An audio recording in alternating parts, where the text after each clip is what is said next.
The October 19, 2022 meeting of the Transportation Advisory Board of the Met Council. We have a form of agenda in front of us. Is there a motion to approve the agenda as published? So moved. Second.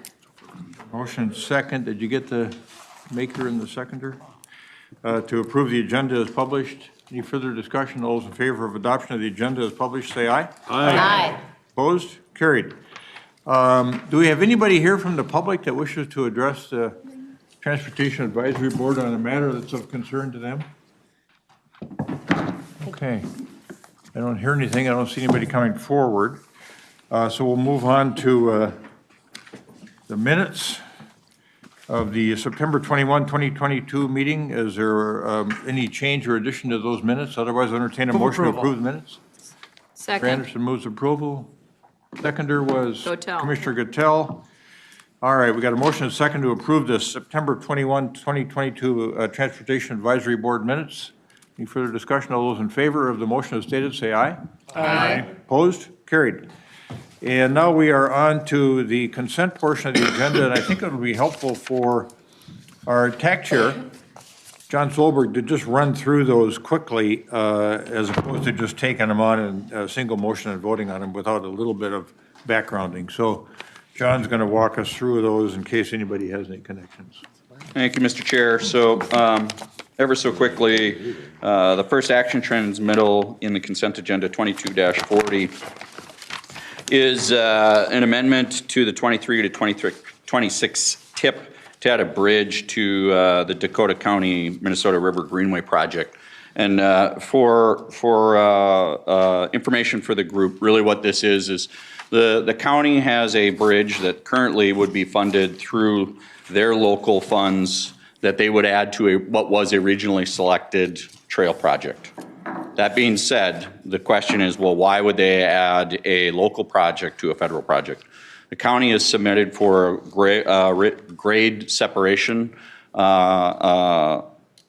grant from federal government for that bridge location, and really this is a 23 project, so by adding it to the current federal project, it helps the county be able to deliver that project in time, whereas if they waited until after they were to get a grant, they got that 4-month process to go through the Met Council, could delay their project, and then you have another action to move the project to another year in the TIP. The second project or action transmittal in front of you is 22-41, and that one is for amendment to the 23 to 26 TIP to add the purchase of 2 electric buses and a charging station for Southwest Transit. I want to make sure that folks understand there was a slight error in the way this was written up. The money for this particular project came from MnDOT, a MnDOT grant program for that was called Clean Transportation Pilot Program. That program was just recently initiated a couple years ago. There's been a lot of difficulties in administering that project over time. So at no fault to Southwest Transit is this being delayed, but that's really the reason why this needs to move a year in the program.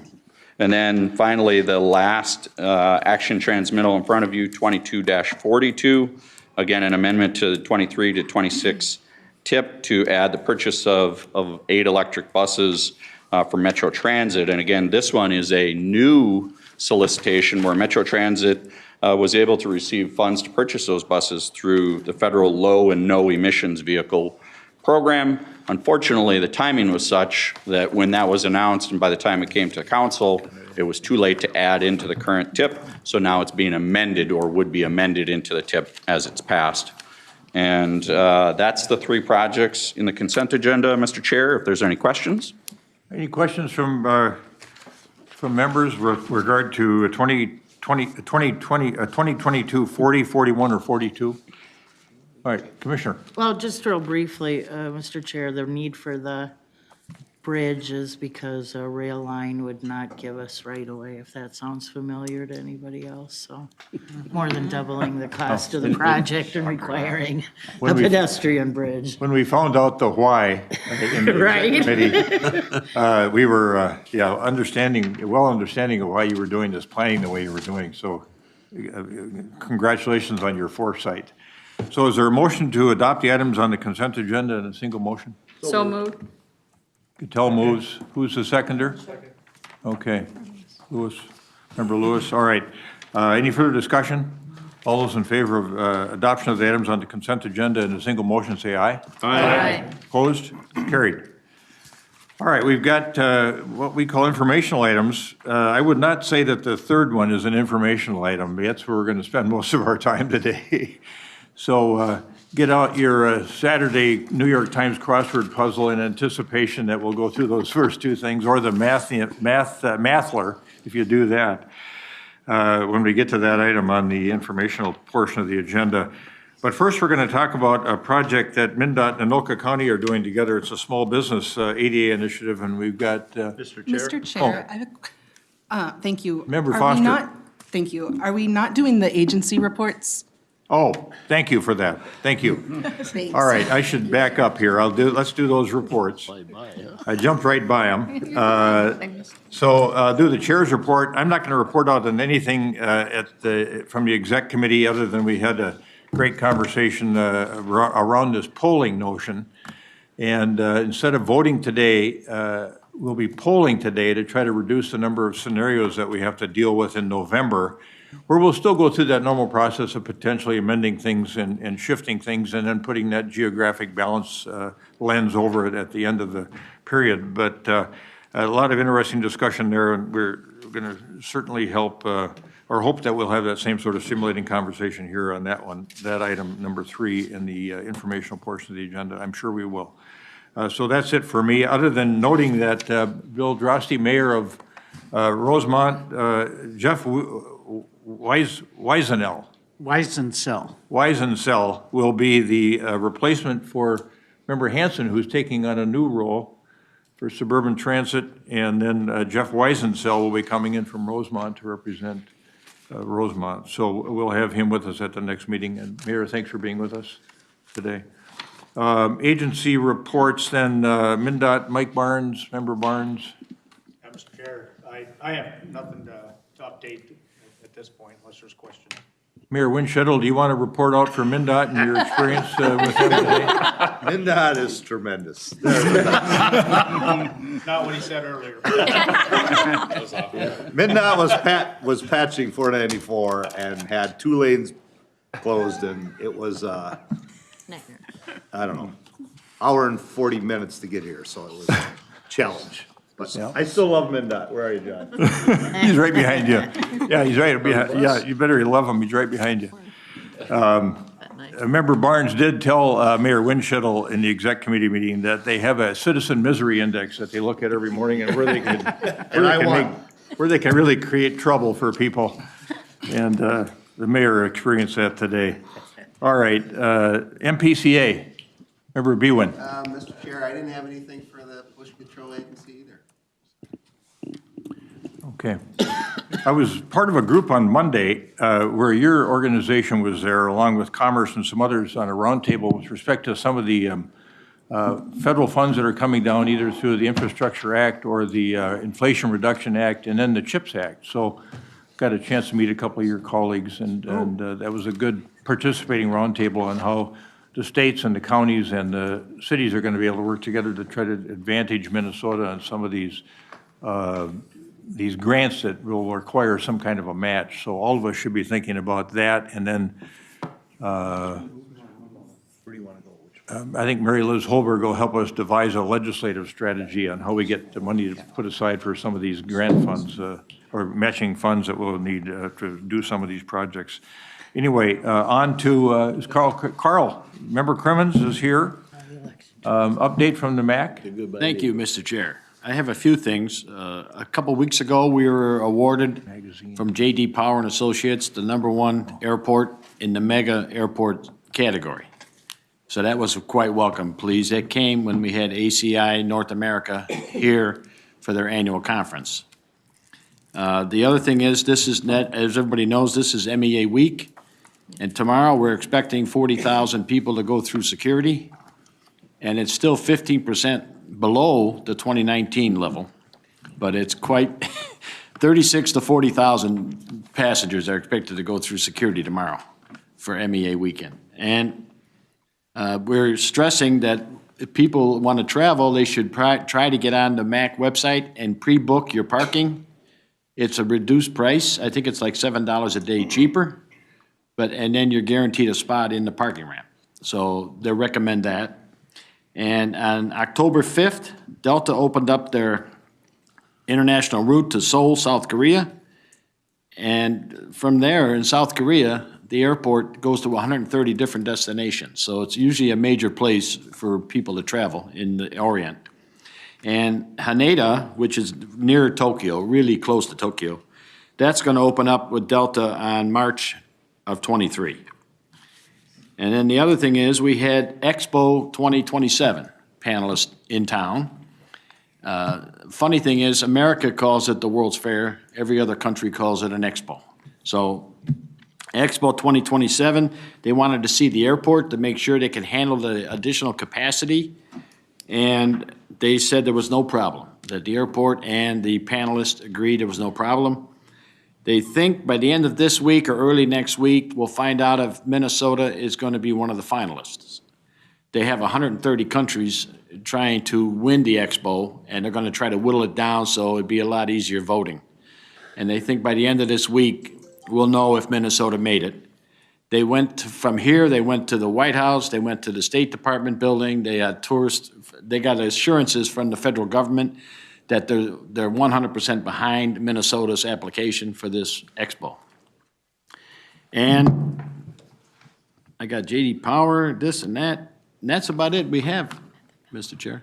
And with respect to the expo, if the United States is selected, it's coming to Bloomington, Minnesota. It's going to be right east, due east of the Mall of America. Yep.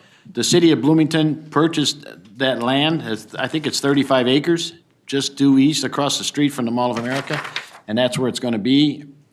And people were complaining about the buildings like the Olympics, when you build all these buildings and you spend millions and millions of dollars to build buildings. But the mayor of Bloomington has assured us they already have commercial ideas for putting businesses in these buildings once the expo's over. So that commercial space is going to be utilized. It's just not going to sit there and decay. So, and everybody's in charge. Oh, I should mention also light rail. We haven't had any complaints in the recent past. And talking to our police department at the airport, they're working with the Met Council and they're working with the city of Bloomington and Richfield and all these other cities to make sure they have proper security on the light rail. We haven't had any complaints in the recent past. Now, I don't know if there has been some incidents, but we haven't heard from them.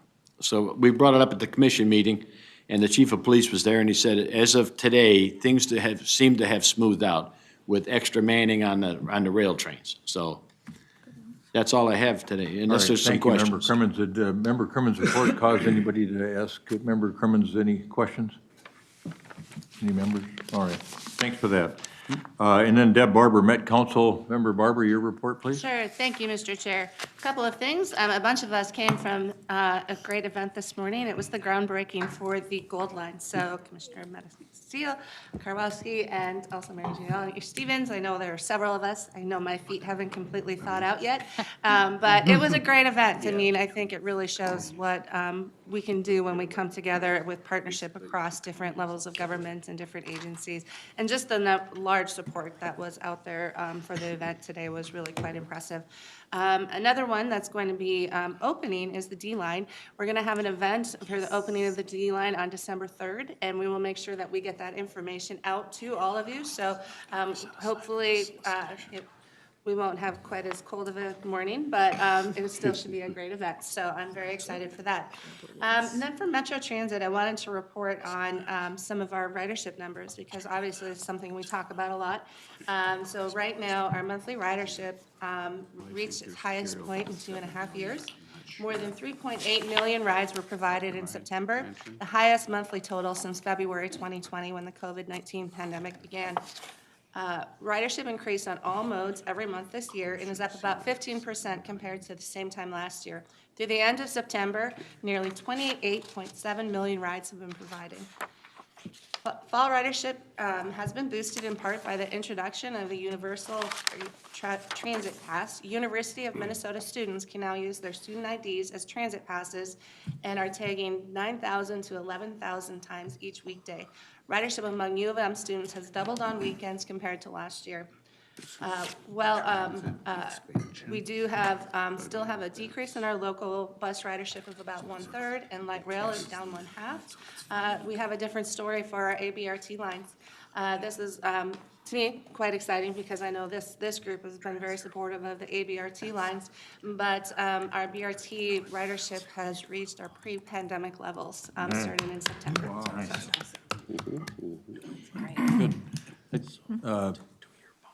Report out, cause any members to ask Member Barber any questions or further comments? Okay, thank you. And then I'll turn to Member Hanson for a Suburban Transit Authority report. Thank you, Mr. Chair. You know, when you skipped over us earlier, I thought maybe you didn't want to hear from me today. Go ahead. Yeah, well, thanks, Member Foster. She got me back on track. We were talking about it, but nobody wanted to ask. Happy to report that suburban transit ridership also is increasing. Southwest Transit, Southwest Prime service continues to grow at a record pace. Mall of America and airport service has grown to account for 20% of the overall Southwest Prime ridership. Express service increased by 25%, primarily due to the start of classes at the U of M. Southwest will soon be able to utilize their newly constructed Southwest Station Transit Hub in Eden Prairie, which is expected to be operating in early 2023. Southwest also has begun a study to determine infrastructure improvements and a vehicle replacement plan that are needed as the agency pursues its sustainability goals for electrifying its fleet and using renewable energies to power both its facilities and fleet in the future. Plymouth Metrolink Click and Ride on-demand service is nearly back to pre-pandemic levels.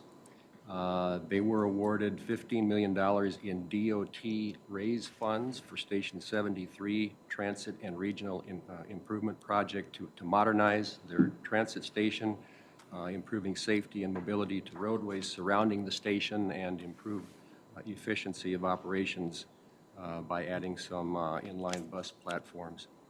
MBTA ridership continues to grow. It is up 72% compared to a year ago. And similar to Southwest Prime, MBTA Connect continues to grow at a record pace.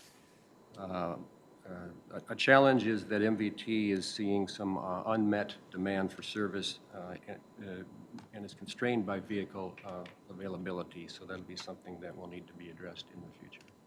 That's my report. Thank you. Any questions for Member Hanson as a result of that report? All right. One other thing I wanted to mention that Steve Peterson at the exec committee meeting handed me the what's called the ITE Journal, a Community of Transportation Professionals. And one of the projects that we helped fund down in Prior Lake was selected as the winner in the traffic engineering category for 2021. It's a downtown Prior Lake improvement project. Nice. We've got the link, and I think Elaine's going to get it sent out to everybody so they could read the article on this national award-winning project that was done down in Prior Lake, partially with TAB funding. All right, now, get myself into the right spot here. We'll go to the first informational item. As I mentioned, we've got folks from MnDOT with us, Renee Reduns, I think, and Mindy Heinkel from MnDOT, and a gentleman from Anoka County as well, I think.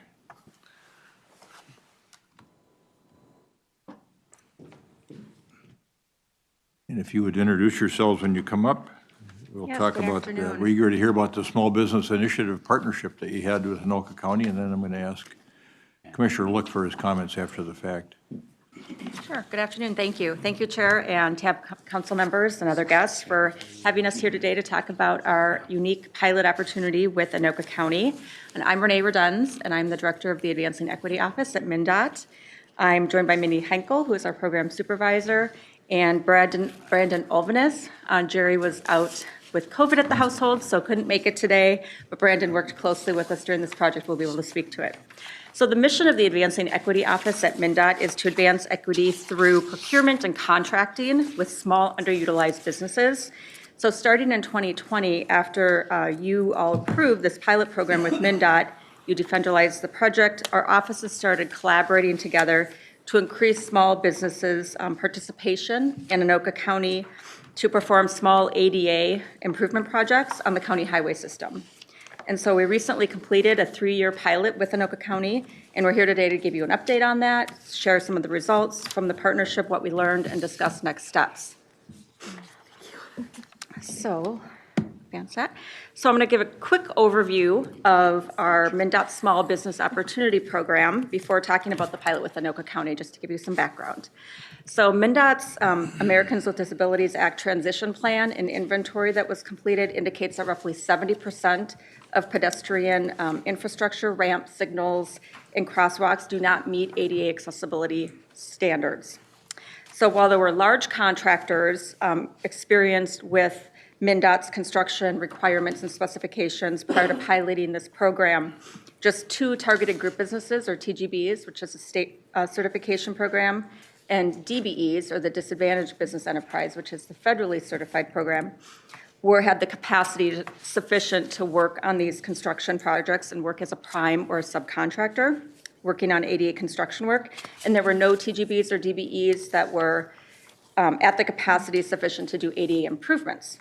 So we developed a pilot program in 2018 called the ADA Small Business Opportunity Program with the goal of growing that pool of small businesses capable of performing the ADA construction work, design and inspection in accordance with MnDOT specifications. So we try to keep our approach as simple as possible. We break down work into smaller contracts under $250,000 called negotiated maintenance contracts, or NMCs for short. It's an alternative contracting method that is based in Minnesota statute that saves time by simplifying the normal competitive bidding process. So the statute allows us to award highway construction and maintenance contracts under $250,000 by simply obtaining at least 2 quotes for that work. We can't limit the competition for NMCs, but they are the #1 delivery method used at MnDOT to create opportunities for local small businesses to quote on prime contracts. And many of the small businesses that we contract with are TGB, DBE certified, but they don't have to be certified to work on these contracts. And then in addition to our NMCs, or the negotiated maintenance contracts, we layer on professional and technical contracts to build capacity among small businesses to perform the ADA design and inspection work. And we use the Equity Select contracting tool to allow us to do that, to contract under $25,000. We can directly select a contractor to work on that. So we're providing opportunities for these small businesses to gain experience working to become more qualified. Hopefully, if they have the goal of being on our pre-qual program, they can do that and then bid on larger contracts in the future. And since we piloted this program in 2018, now we have approximately 20 TGBs and DBEs that are probably qualified to perform as a prime or a subcontractor on ADA construction, and approximately 10 TGBs or DBEs that are capacity to do the ADA inspection. So that's impressive to us over just that period of time. And then at the end of the PowerPoint slide, there's a resource page that shows the statute that allows us to use this contracted method and some of the other acronyms that I've been referring to as well. So as I mentioned, negotiated maintenance contracts are kind of an effective method for MnDOT that we use to get prime contracts into the hands of small businesses. NMCs were the primary method also used in the Anoka County pilot to get, this business into the hands of small businesses to pilot. So at MnDOT, from fiscal year 2019 to 2022, the number of NMCs administered increased 39%, from 109 to 151. And then the dollar value awarded increased a substantial 218%, from approximately $2.6 million spent on these to $8.2 million. And then additionally, the percent of the value of NMCs that were awarded to small businesses or underutilized businesses went from 40% to 70%. So that's 30 percentage points from fiscal 2019 to 22. So we've seen great improvements over the short amount of time that we've piloted this. The average contract amount for an NMC is roughly $60,000. So that's a nice sweet spot under 100, even though we're allowed to go up to 250. When we developed the pilot program in 2018, we did focus on ADA improvements, knowing that there was a significant need. But as we've been on, we're trying to expand the work types for small businesses to work on things like fencing, restriping, building demolition, fiber optic cable improvement or removal and installation. So that's just to name a few, but we are expanding that as we go on. So now I'm going to turn it over to Mindy and Brandon, who are going to just talk a little bit more about talk about, since I didn't talk about it at all, the pilot that we had over the last 3 years. Thank you. Thanks, Ms. Redunz. Thank you, Renee. Thank you for having us today. Yeah, so for this project in particular, it started because Anoka County defederalized 2 different projects, and we had made a commitment of $450,000 to invest in various TGBs, DBEs. And in 2020, we worked with MnDOT State Aid to collaborate on delivery and agreed to 3 construction seasons of small ADA projects and pedestrian ramp repairs in these small valued contracts. The purpose of this effort was to create greater opportunities in the marketplace for small businesses in Anoka County and improve the transportation infrastructure to make it accessible for everyone. And then we used the NMCs in order to simplify the contracting disparities and be able to do what we can to help the disadvantaged and targeted business groups and veteran-owned groups. And then the ultimate goal was to have some Anoka County staff follow along to be able to hopefully replicate some of these contracts in the future. And then the businesses, they would get experience as a prime contractor on a government contract without as much difficulties and in a smaller scale. And then they'd get skills in ADA construction specifically and getting continuous feedback. We were really partners with the contractors on this, and we held 2 virtual information sessions during COVID to help promote the opportunities and get a better understanding of what we were aiming to do here. So in the end, we awarded 14 contracts over the last 3 years. Each contract was basically just a pedestrian ramp pair. There were 3 small businesses that were awarded. 2 were TGB, DBE, and VET certified, and 1 was CERT certified. And then we also had several technical and professional consultants that helped do inspections for it. We worked mostly on CASA 12, 109th Ave, in Blaine between Central Ave and University to bring the sidewalks and trails up to ADA compliance. This area was great. It had nice wide shoulders, so it made traffic control very easy and was a good stepping stone for these contractors. We started with some of the easier ones and then worked up to harder ones as we went. So it was a collaboration project between Anoka, MnDOT, and the contractors. Yeah, we did 3 work orders, 1 per year, through the master partnership contract with MnDOT, and we in the end, our goal was to meet the $450K that we had agreed to, and 1 new contractor was awarded each year. Yeah. So the heart of this is all about collaboration with the small businesses between Anoka County and our team.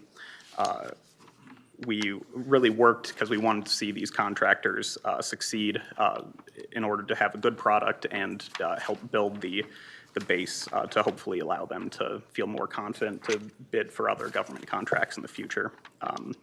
We worked with Simmons Contracting, Standard Sidewalk, and JLTs Incorporated, who were all either CERT or DBE, TGB certified, and then 3 other businesses also quoted on these projects, but didn't get awarded. And then as well as all the other consultants who worked on inspection from elsewhere from the metro, but we were mostly working on trying to build the base within Anoka County in particular. Thanks, Brandon. Yeah. So as you can see here on the slide before you, These are real comments and feedback, high-level highlights from consultants and contractors of what they felt that the benefits they got from this partnership, from this collaboration. In addition to what you see on this slide, it also tells you a lot about why this collaboration has been so successful.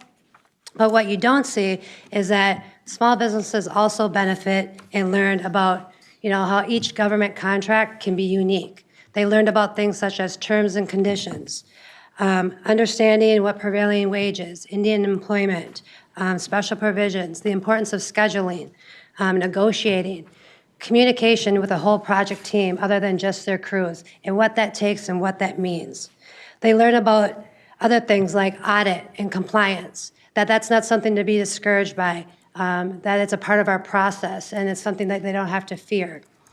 They also learn through hands-on experience to understand the processes and what it takes to understand them on the front end so that they can better position themselves to win government contracts in the future while mitigating risk, increasing their revenue as they move forward in their own journey. They learn that this is also for them. There are opportunities out there for small businesses, that we are all listening, we are trying, and that we care. Next up.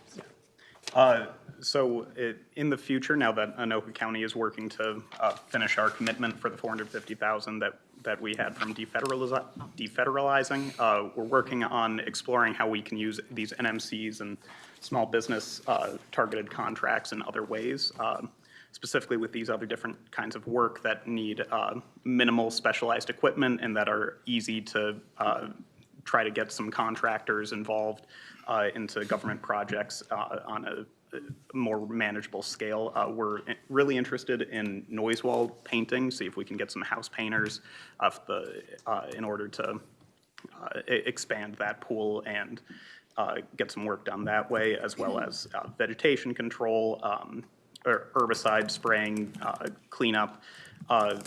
Painting signal systems and lighting replacement is also something we're looking into, but that would involve a little bit more traffic control and would probably be a bit more down the line.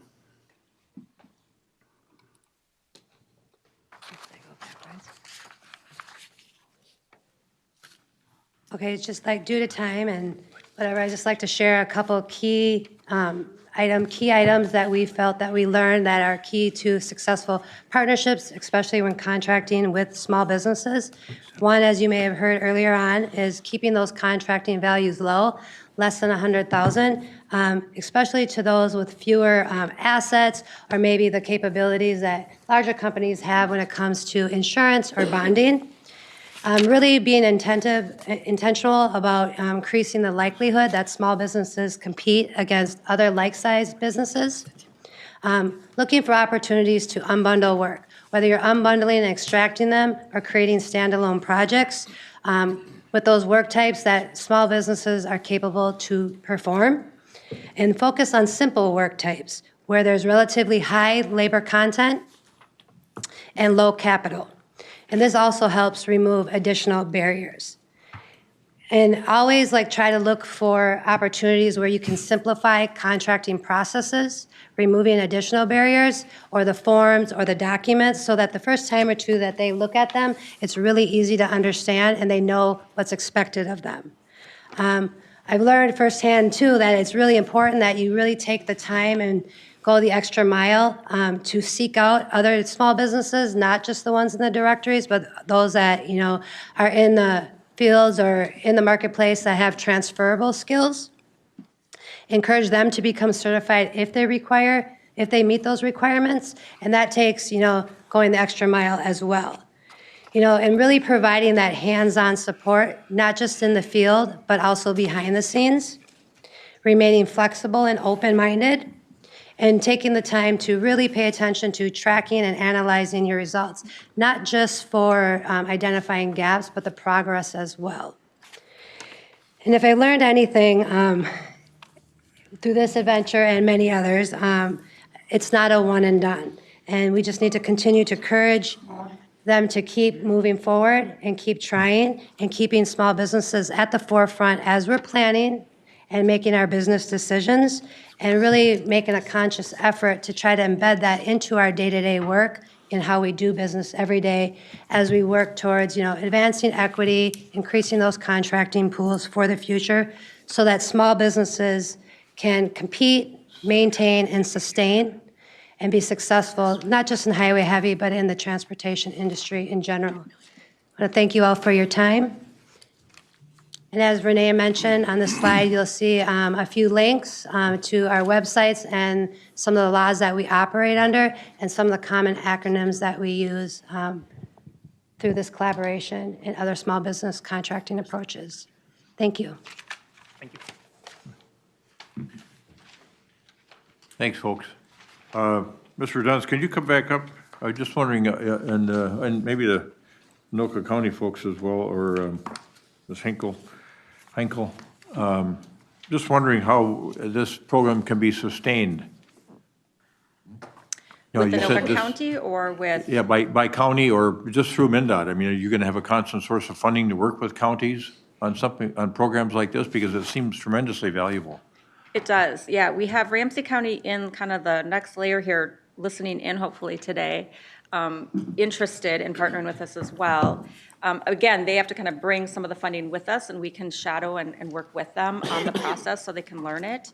Again, we do have a set-aside budget within our program each year, so we plan to sustain and grow. But in terms of our partnerships with counties, we welcome that, and we would love to do that if there's interest. So again, we're in conversations right now with Ramsey County, Brian Isaacson, John O'Phelan, to move forward on seeing if there could be something that works next with them. All right. Do you have anything to add, Mindy? I'm going to, questions for this team first, then I'm going to get Commissioner Look to give his observations on the program. Member Crimmins? Thank you, Mr. Chair. Yeah, I was just curious, at the airport, when we let bids out, we require a certain percentage of DBE subcontractors. So instead of doing what you're doing, even if you attract a large contractor, 15% of those subcontractors have to be DBE or TGA. Can't you do that? Is that possible for a state agency to do that? Yes, there are currently on specific projects within the department that have the TGB, and they set goals on them for like a 6% or 15%. I think that range varies depending on the project or the delivery method being used. But there are some of those special provisions and goals in place on some projects. This is unique, where there's not specific TGB and DBE goals set on it, and that's due to the statute 161.32 that we're, subdivision 2 that we're operating under, that we can't restrict.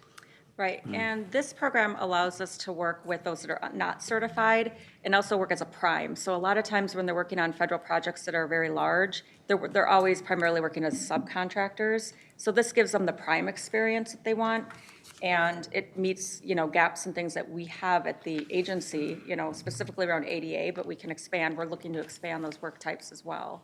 So I think it's like in addition to those goals, we're adding to that. So we're not replacing it or taking place of it. We work in collaboration with our Civil Rights Office and encourage them to also meet their goals on federally funded projects as well. All right, thank you. Member Foster, did you have your hand up? Yeah, thank you, Mr. Chair. This was great. This is super exciting to see. I have a question about the 70% of Minnesota's pedestrian infrastructure not being ADA compliant. You said there was a study about that. Yes. Is there a way that we can see that study? Yes. Or where is it, I guess? Yes, we can. I did follow up with our ADA coordinator at MnDOT. Didn't hear back from her, Christy Billier, and I can follow up with you with that. Great, thank you. Appreciate it. Thank you. I'm going to turn now to Commissioner Look and get his observations on this joint initiative between MnDOT and the county. Well, thank you, Mr. Chair. Yeah, I just wanted to comment, first of all, thanking this body for supporting us in the defederalization of these projects. That's what really started all this. And I remember it was a robust conversation, to kind of think outside the box of what we normally do. But this ultimately allowed us to save money. We were able to support small businesses, as was indicated, and we were able to expand available contractors. Sometimes government, I think, gets accused of not collaborating well together, and that simply was not the case in this scenario. We collaborated very well, and Anoka County was certainly committed to making this work from the very beginning and, making good on our promise that we were going to offset the defederalization.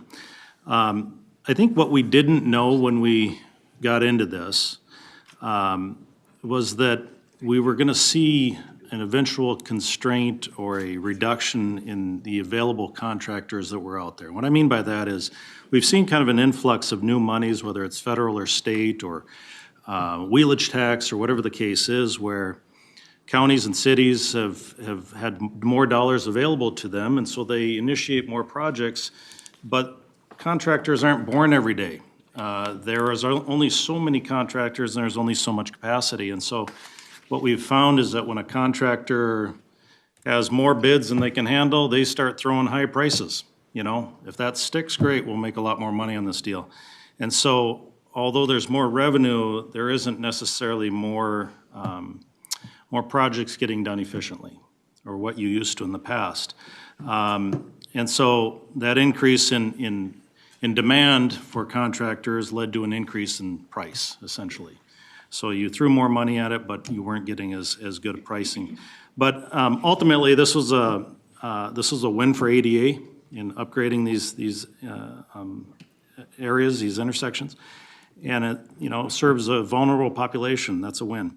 It's a win for small businesses. We're able to support small businesses, and it's a win for the competitive bidding going forward into the future because there's more businesses now that can compete for this. So overall, I think it was smashing success. And as a pilot, I hope other counties, consider it something that they want to look forward to as well. I think defederalizing is, I heard a number like 20% savings or something. So in situations where it works and where and other counties can take advantage of something like this, I think everyone wins in the process. So. And has it triggered Anoka County into thinking about how to continue to fund this kind of initiative into the future? Can do it year after year? I don't know that we've had that conversation as of yet, but I think we'll be bringing this up to our transportation committee and definitely evaluating successes, yeah. All right, good. Thank you. Any other questions for the team or for Commissioner Look? All right, good. Thanks, folks. Thanks for reporting out on this matter. Now we're going to go to what we call the HSIP informational item.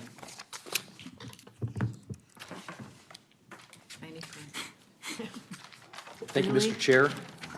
My name is Corey Festivog. I'm with MnDOT Metro Traffic, and I'm here to present the proposed project list for the 2022 Highway Safety Improvement Program. One thing that I'll note is that this cycle's list of projects is significantly larger than previous cycles, primarily due to the additional IIJA funds that we received. So there are significantly more projects and a significantly higher dollar amount. I think it's about $63 million in projects for this cycle.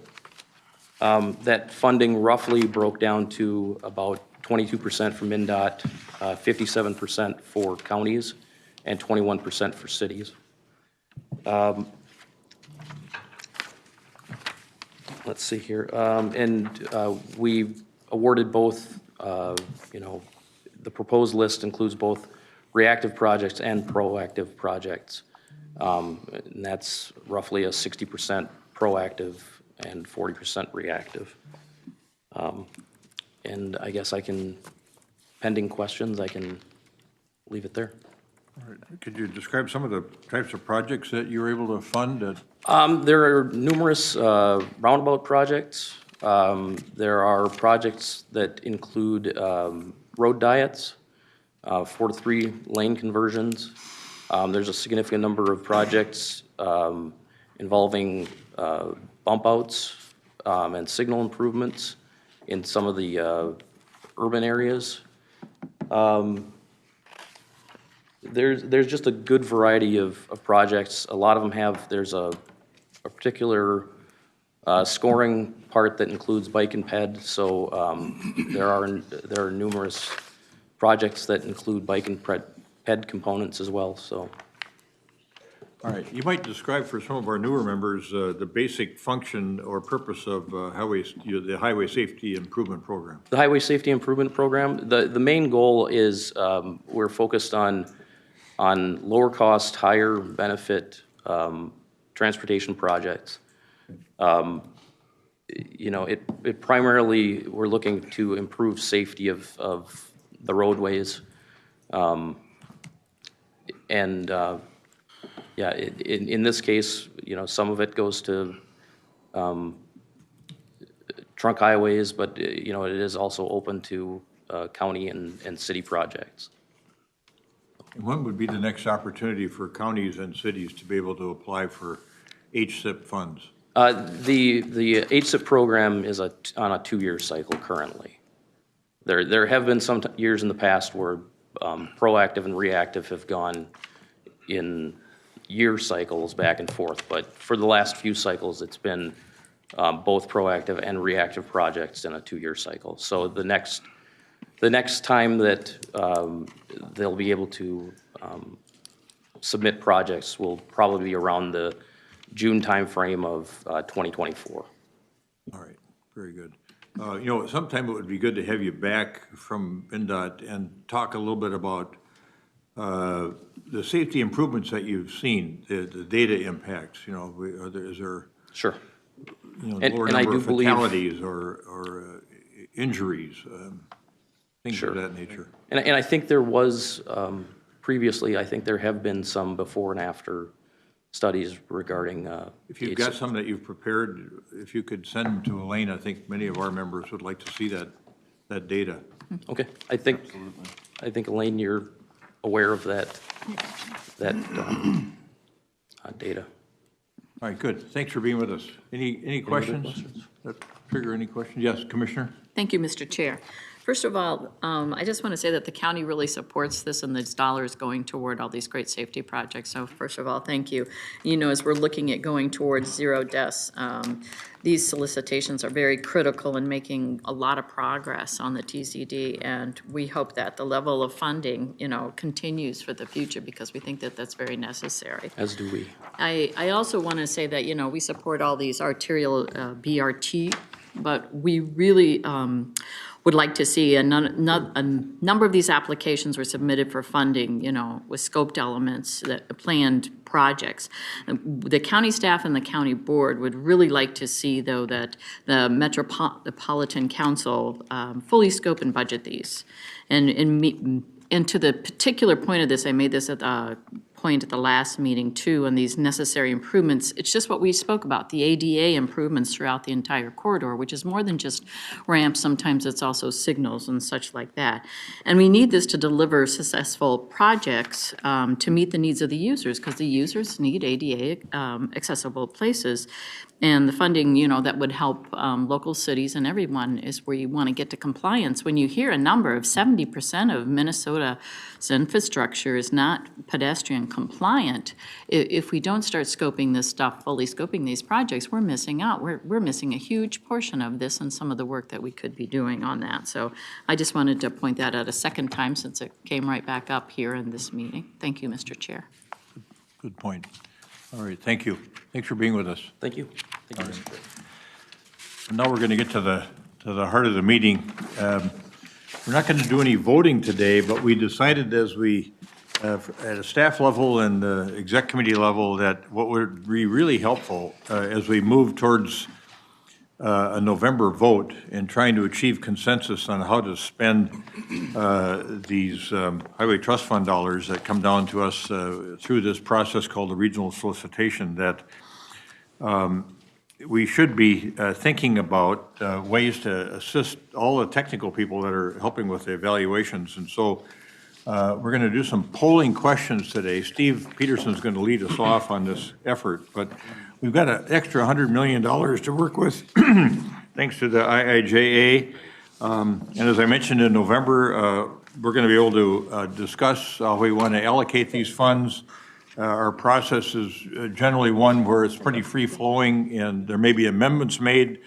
We usually put a geographic lens on everything towards the end of the process in order to achieve what in the past I think has been a pretty remarkable outcome, and practically in all instances I've been involved, consensus on how to spend these highway trust fund dollars that are coming down to the region. I think at the end of the day, when you think about these polling questions, what we're really going to try to figure out is where we're going to put some extra transit money, what we're going to do with this unique project money. There's some options there, and then the carbon reduction money as well.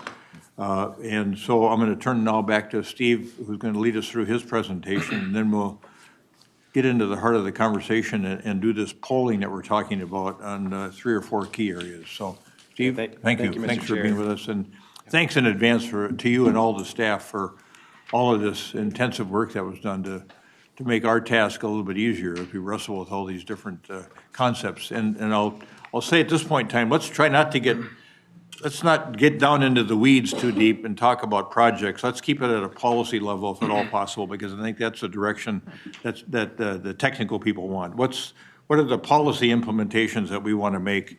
And we'll deal with the detail of it in November. So thanks. Steve. Good, thank you, Mr. Chair. And I think we're about probably 90% on the way there on these funding lists. If you look across the board, we're pretty close, and the themes that Chair Helvin alluded to before, what to do with some extra transit money, how to approach unique projects, and then the carbon reduction are really the 3 main topics for today. But then next month, let me get to the next month at this committee, you will actually be voting on the action item, and that will be the time if you want to think about geographic balance and other project level changes. That would be the more appropriate time to make motions or amendments on that fact. But we're going to try and keep it at a policy level here today and answer some of those basic questions that we just spoke about. So actually tomorrow, we will bring this as an action item to our Funding and Programming Committee. They won't be narrowing down the list or giving you a recommendation. We're going to have them come up with a list of differences between the options and other technical feedback. So they won't say we like this option or we like that option. They're going to try and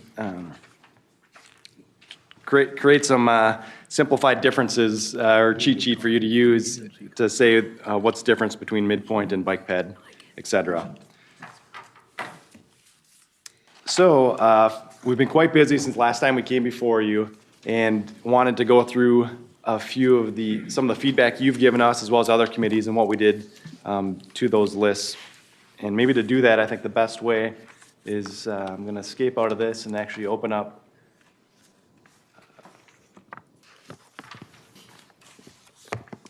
PDF here.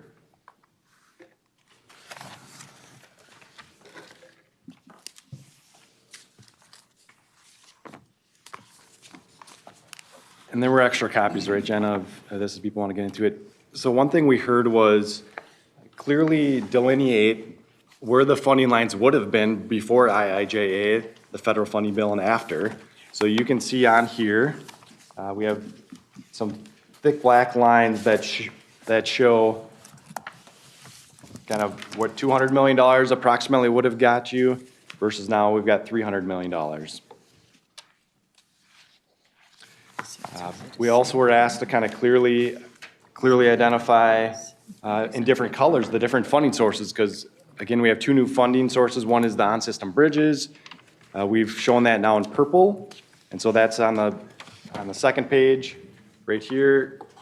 We have about a little over $20 million of bridge money, and that's for bridge rehab and replacement. So we are suggesting that we fund all 5 bridges that were submitted, and that totals about $20 million. Shown in purple. Kind of making my way back to the list. So now we're on transit and travel demand management. And we'll pause here a little bit as we get into the polling questions, but the gray was another color. Down at the bottom, that's in travel demand and management. So last cycle, you did set aside a certain amount of money for these projects. They're more near-term in nature. They don't need 4 to 5 years to be developed. And so with the available money you set aside last time, we were able to fund 5 of the 7 projects on that list. You'll be asked today, a question in the polling is, do you want to take additional transit TDM money and fund number 6 and 7 on that list? But that's forthcoming here still.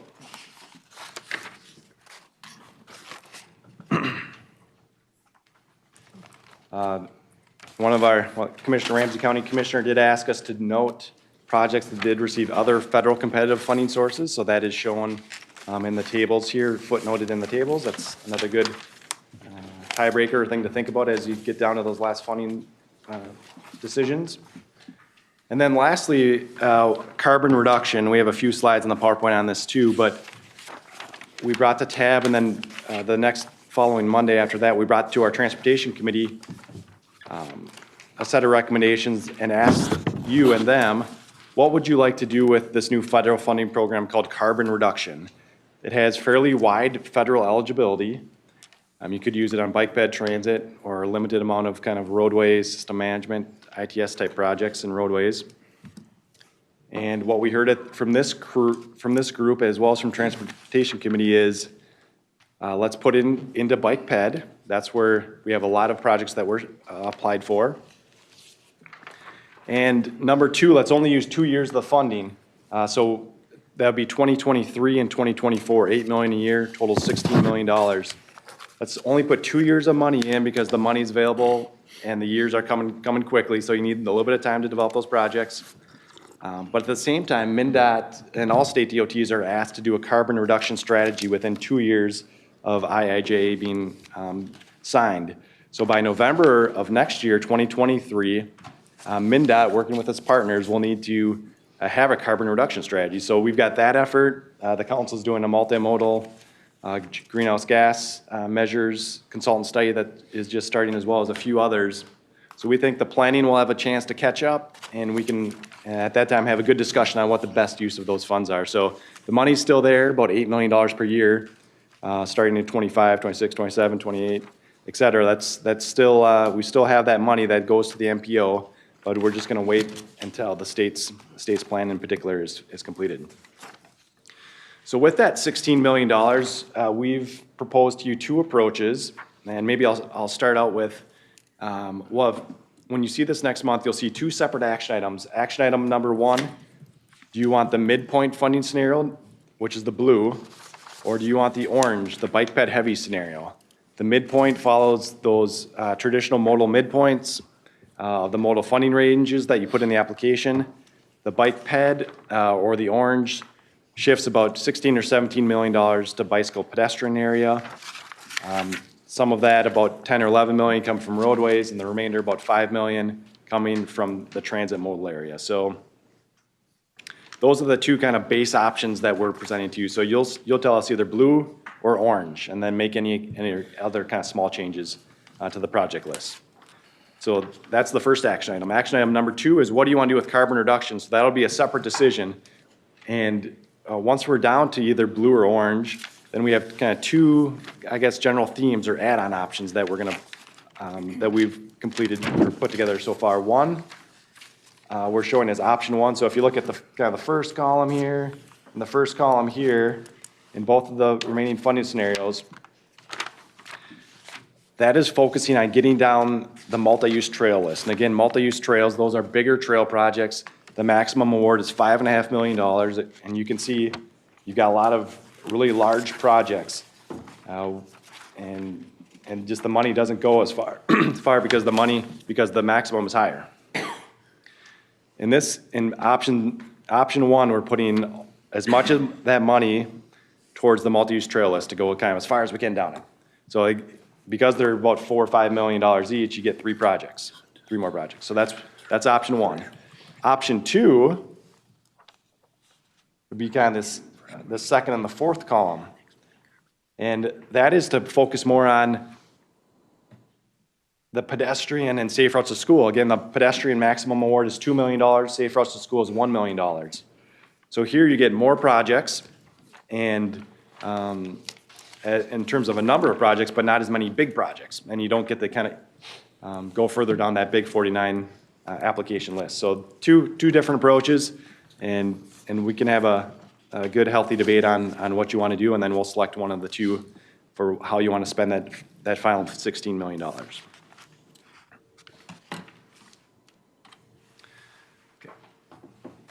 Any questions there before we? Well, Steve, I think that for our benefit, are you thinking that the threshold sort of polling question would be, which of the base options do we want to follow, or is that, where do you want that question in sequence? Because you just talked about it, and it caused me to think about where you wanted that in sequence of asking questions. So, Mr. Chair and members, we didn't anticipate asking that question today, but more of next month, because and the reason for doing that is because we were going to wait to get all the technical feedback on the differences between the scenarios so that you could have that as an input to your decision. I think that's a good thought. Anybody feel differently about that? That we hold off on the base option selection until we see the result of our polling activity and advice from the technical people on, if you take the midpoint, which is a traditional route we've always taken, here's what you're going to see for the different funding scenarios, or the bike ped heavy. So I think that's good. So we're going to really concentrate on those other questions that you've raised. And I think the first one was, you've got, is that deals with keep the BRT rule in place or break the BRT rule? Yes, well, let me get to it in the slideshow here. So, Member Stevens, did you have a question? Yeah, when you're talking about the midpoint with the carbon option, so we're past the blue and orange down to that. Do you have any idea on the midpoint one for the three that are listed, like the size of these, like the mileage and stuff? How many miles it covers or not? Is that too granular for you today? I'm just trying to, as I'm looking at, do we want to cover big projects? How big is it? What are we talking about versus these smaller, the smaller projects, which you can kind of read into the size of them? But if you don't have it, that's fine. So, Mr. Chair and members, we do have that in the application, so that would be easy enough to find out. Okay, I mean, if you can get it to me, it'd help me in deciding, do I want to go with bigger ones or smaller ones when I'm looking at it? So thank you. That seems like a perfect thing that technical committees could put into their table to bring back. Thank you so much. As a differentiating factor. Yep. Yeah, but I think generally that polling question you raised is an interesting one. That 16 million. Yep. Do we prefer that you use that carbon reduction money and move it into some bike ped projects, which would be 3 big projects, or move it towards the Safe Routes to School projects, which would generate 23 or 24 projects? Exactly. Yeah. Yeah. Member Martinson.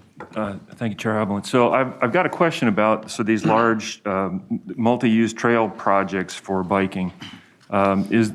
It's not apparent to me that there is any scoring criteria or weighting that distinguishes trails that are primarily for recreational or leisure purposes from projects that are primarily oriented towards increasing the transportation network of cycle tracks throughout the Twin Cities. And I know we have a comprehensive cycle plan here at Met Council, but I don't know that that is reflected in the scoring. Is it? And if it's not, is that something for consideration for future?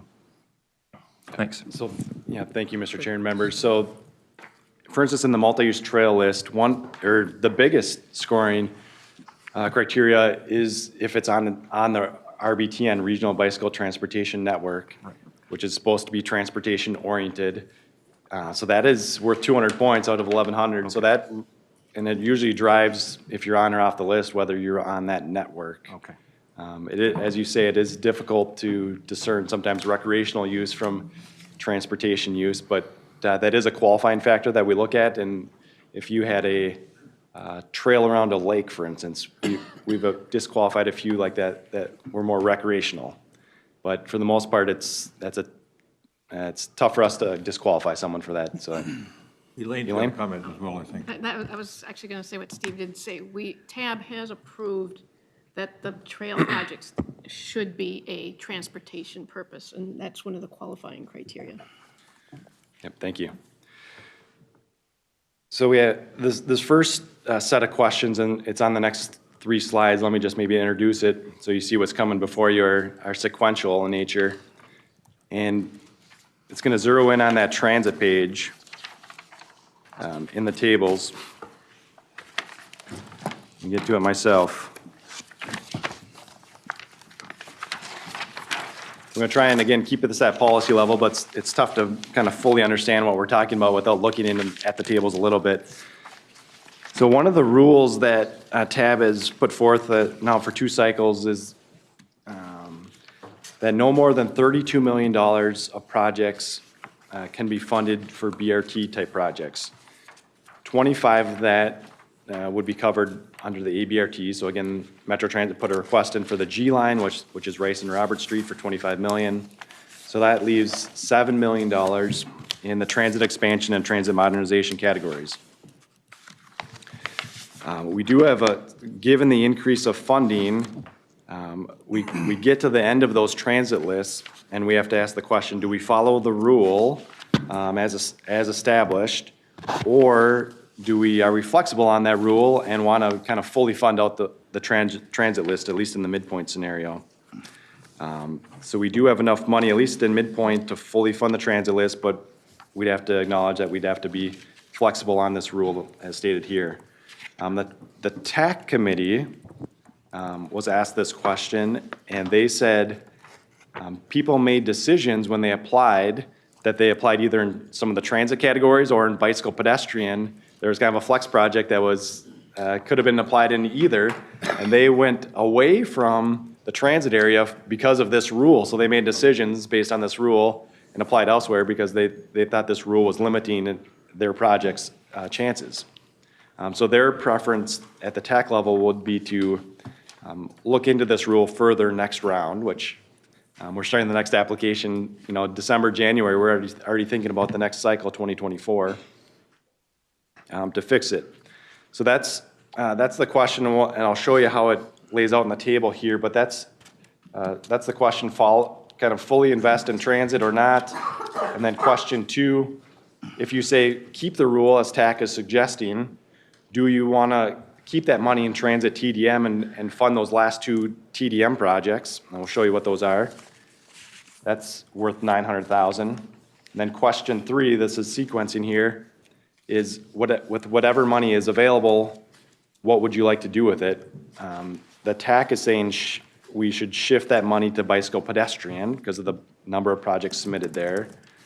But you do have other options as to how you could invest that money, split it between roadways and transit, give it all to roadways. There's a couple different things you could do. All right, Commissioner Look, and then Member Jalali. Thank you, Mr. Chair. So I've been thinking this over quite a bit. If we were to go with a midpoint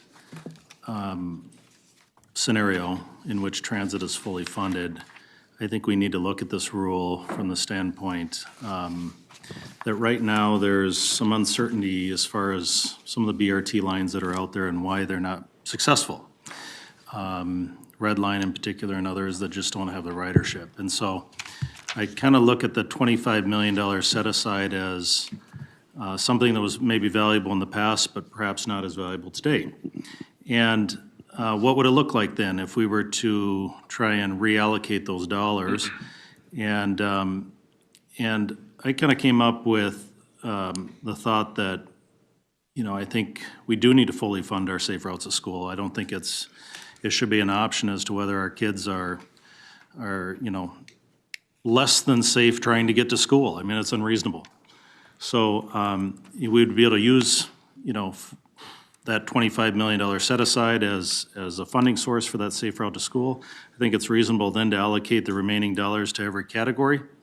I think generally, equally allocated, I think you'd just about get another project in every single category. And I want to be fully transparent here. I don't think Anoka County benefits from this at all.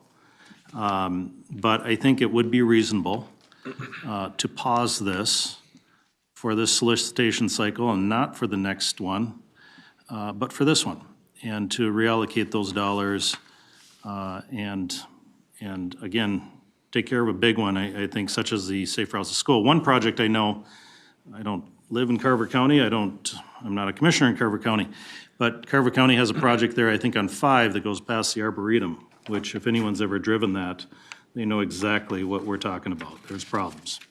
That needs expansion. I think that was one of the projects that would be funded with this type of a move. So that would be my proposal. And hopefully there's others that would agree with that. Thank you, Commissioner. Member Jalali. Thanks. So I had my hand up a couple topics ago. I do want to come back to and try to understand what you just brought up. But when you were explaining this, I think it was this slide, like just a couple of minutes ago. Keep going. The one you just, that one, yep. So you were saying that under the current rule, there are projects that like applied and then expressed that they made decisions about how they identified themselves because of the way that this is written. I just want to kind of expand that a little so I can get my head around, like, can you give some examples of what were those applicants, if you're able to share it? What type of project were they trying to do? How did the rule affect how they identified themselves, and what are we seeing as a result of that? I just need a little bit more kind of real-world examples. Thank you. Thank you, Mr. Chair and members. Yeah, I think they'd be fine sharing this because they shared it in the committee. So one of them was Dakota County. I think the commissioner had mentioned this last meeting to some extent. But last cycle, they submitted a project, pedestrian bridge over Cedar Avenue, over the red line, in the transit modernization category. And in this cycle, they looked at the rules as written and said, we think our chances are better if we apply in the pedestrian facilities category. You know, they had a kind of a choice. There was some discretion there. But based on the rule, they made a decision not to go on transit and to go into pedestrian facilities. So the challenge we're having, I just want to summarize back what I think my understanding is, and I very much welcome others' pushback or thoughts, but it sounds like there are projects that are connected to transit hubs and stations that created additional benefit for pedestrians, and some of these applicants are confused, like, am I a pedestrian project or am I a transit modernization project? And that we're not doing, it sounds like what we're saying is there's just not a clear enough way to get them the according, credit and correct identification. Am I summarizing this correctly, or would you describe that differently? Yes, thank you, Mr. Chair and members.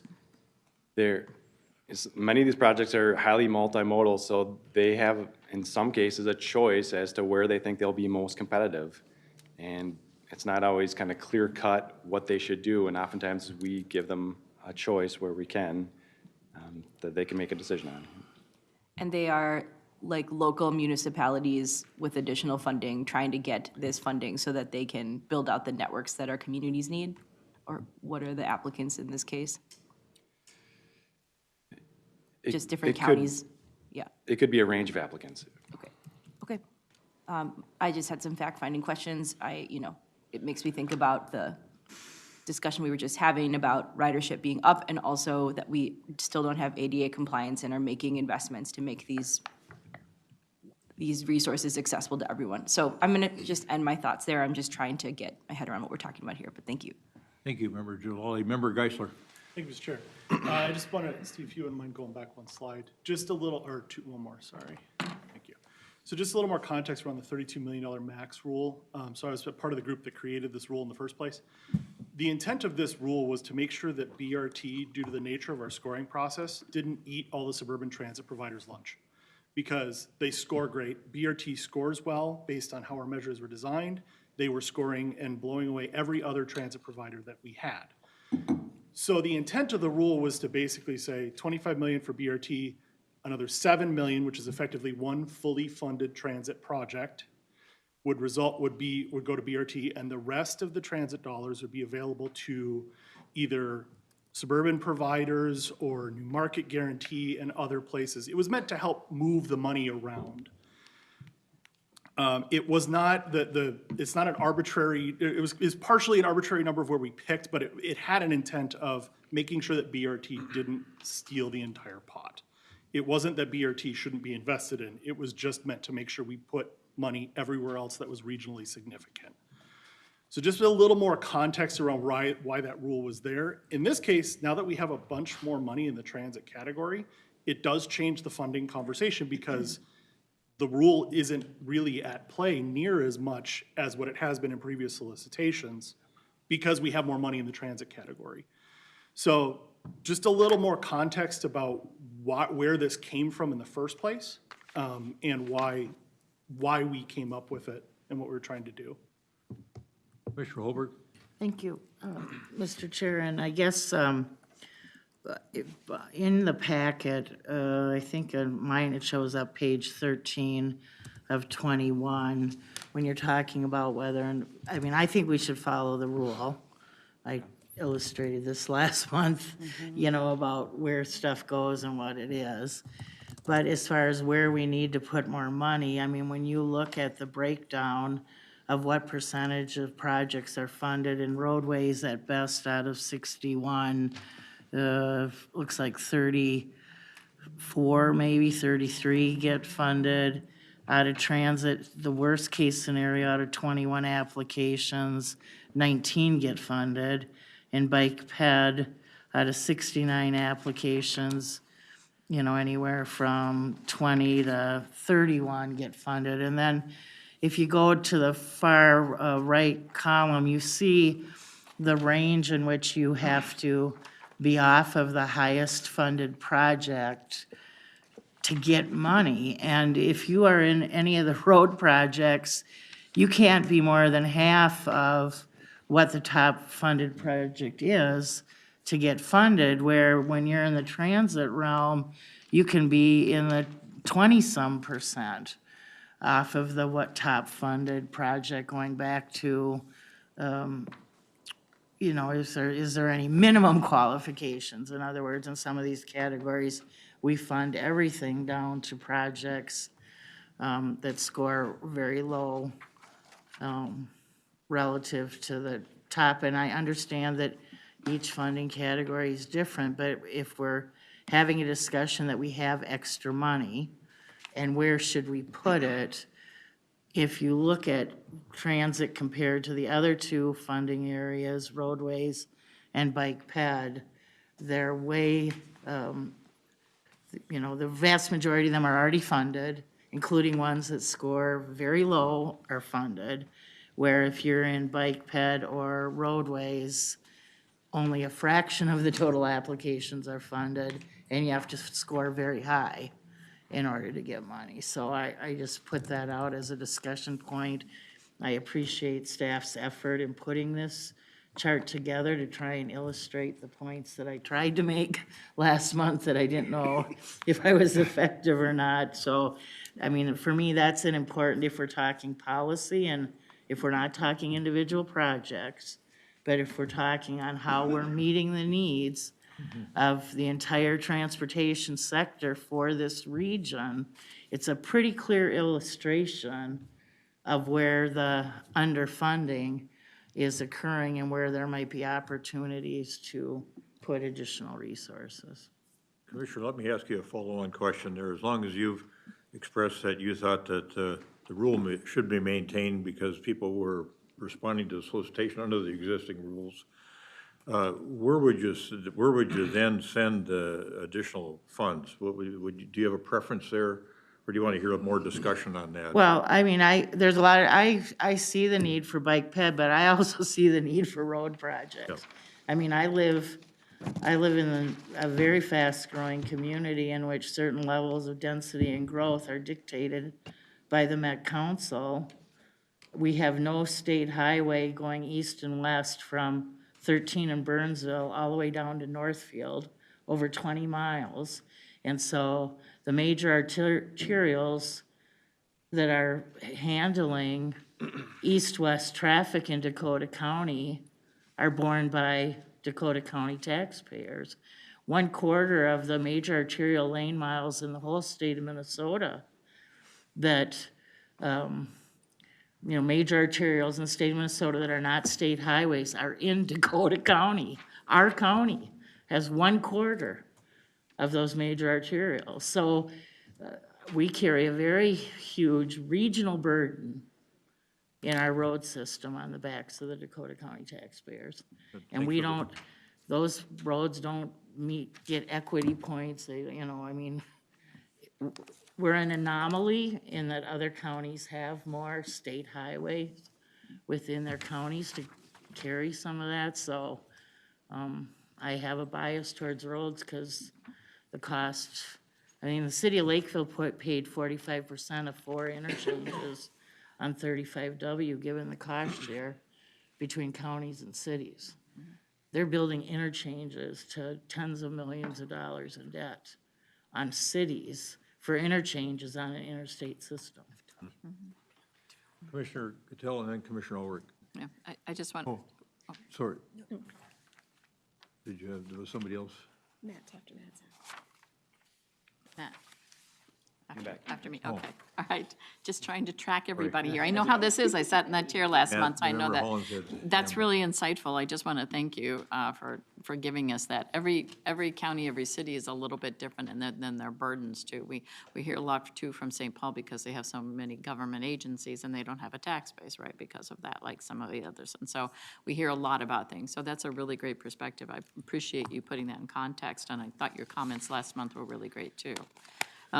And so, yeah, we looked at the regional solicitation at the county, and I sat down with staff and, looking at this, and we also slightly preferred the bike ped heavy scenario. There's so many projects that are not funded, and we would like to see those funded, and so that would be our look at this, because it's really not detracting from the critical roadway and bridge infrastructure, which county sees as a big piece too, because we have a lot of bridges. We have a lot more bridges and a lot of people, and they're aging too, like many of us. We have very aging bridges, so that's one thing. On the carbon reduction program, option 1 prioritizes bikeways over pedestrian and safe routes to schools. So we're going to continue to go along with that too. I think that's one of those things when it comes to ADA compliance and safe routes. Even my biggest complaint too is we need safe routes to bus shelters as well as to schools. And so, those are some of the things that we look. So, as we look at the climate action plan, having bikeway projects that are more finely, influence the modal shift. So we have the at least the ability to do that. And looking at the bus rapid transit rule, I know that this rule, and I know the intent of this rule because I was there when we started to talk about the intent of the rule, and it was to make sure that we did get a bus rapid transit funded, but that they were not only bus rapid transit. And county actually believes in this, but we know there's the rule, and so we're looking at doing at least right now, supporting the rule. I know we might revisit that rule with these kinds of funding scenarios coming forward, and this is a once in a lifetime to have 5 years of extra funding. And so we would think that, it should be the leftover dollars should be in other modal care categories, such as bicycle and pedestrian facilities, such as that. Again, those are very underfunded, and so that's kind of how the county leans toward that. Commissioner Ulrich, then Member Holland's had. I'd keep the rule.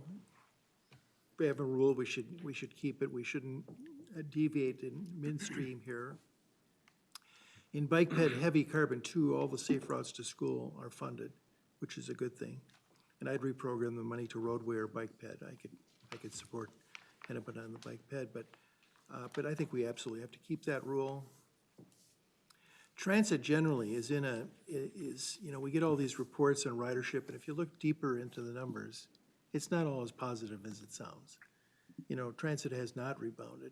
I mean, some BRT routes are performing well. Some highway BRTs are performing terribly. Some of the, we need, I think, to look at transit, and should we be investing as much going forward when it's so uncertain whether we're going to rebound, whether it's, Express to Minneapolis with MBTA is not where it was. We also need to look at the safety of our transportation system. People are not wanting to, I'm glad to hear about the airport upgrade, but we're hearing reports that people don't want to take the light rail because it's not safe. I think we need to study transit in all our dimensions and be careful about where we're investing, maybe slow down some of the transit until we see where we're at. Commissioner, could I get a clarification from you? If you favor maintaining the rule, not Yes. breaking the BRT rule. Right. And then if the rule is maintained, is your preference to send money to Bike Ped or split it in some other form or fashion? Well, my preference would be for more roadway project, but I could accept Bike Ped as well. So splitting it in some fashion, is that what you're saying? That would be good. Okay, all right. I don't mean to put words in your mouth. Member Hollinshead, Head, then Member Foster. Or Barbara. Oh, I'm wondering if we keep the rule, why we don't increase the set-aside if we've got more money.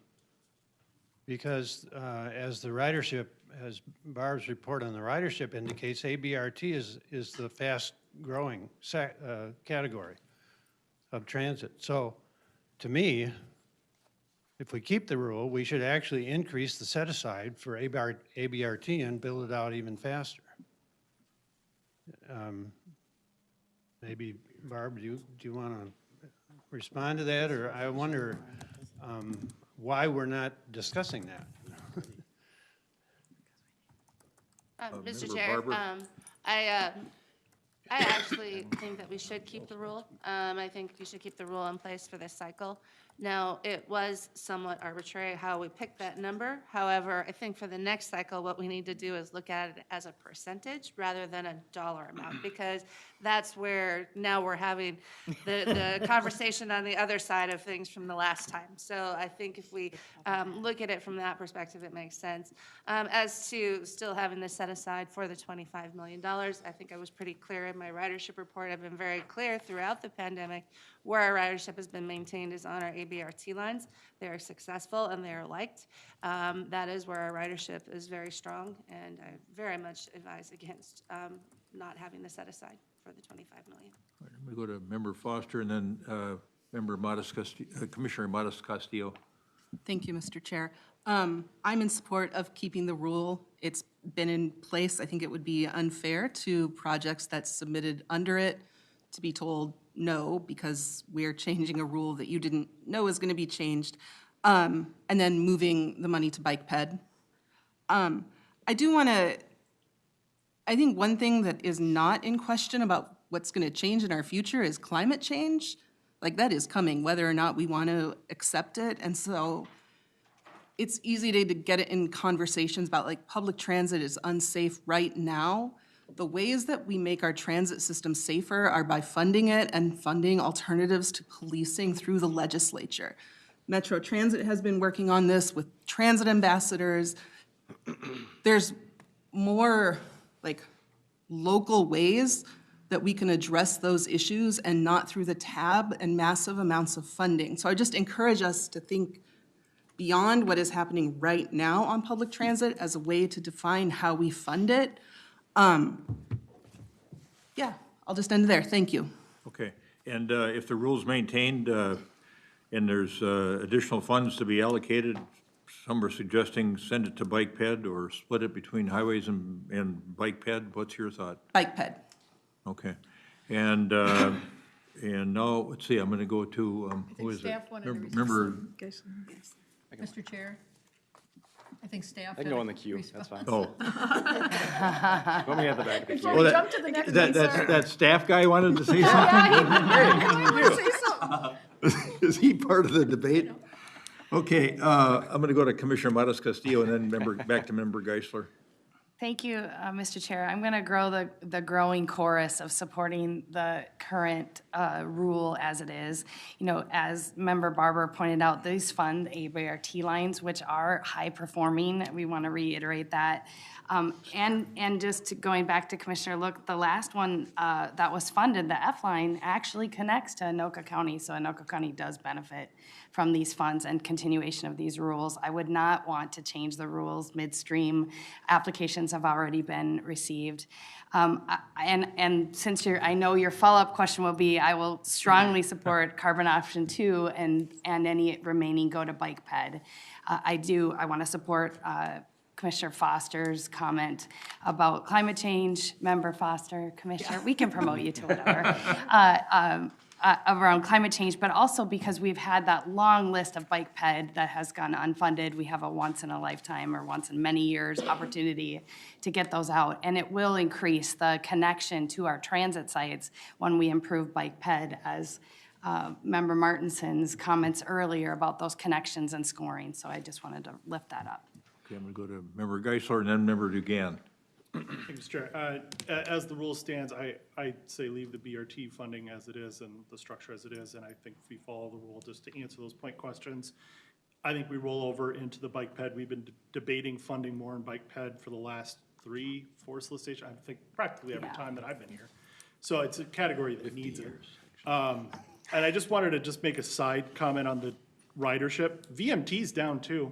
So if vehicle miles traveled are down 8-12% as well, so people are using roads less. So I don't think ridership is the sole indicator or usage is the sole indicator of everything. Yes, there's a need everywhere. There's a reason why we have these categories. There's a reason why we're funding them or why we're discussing it. So, thank you. And how about with respect to the carbon reduction funds?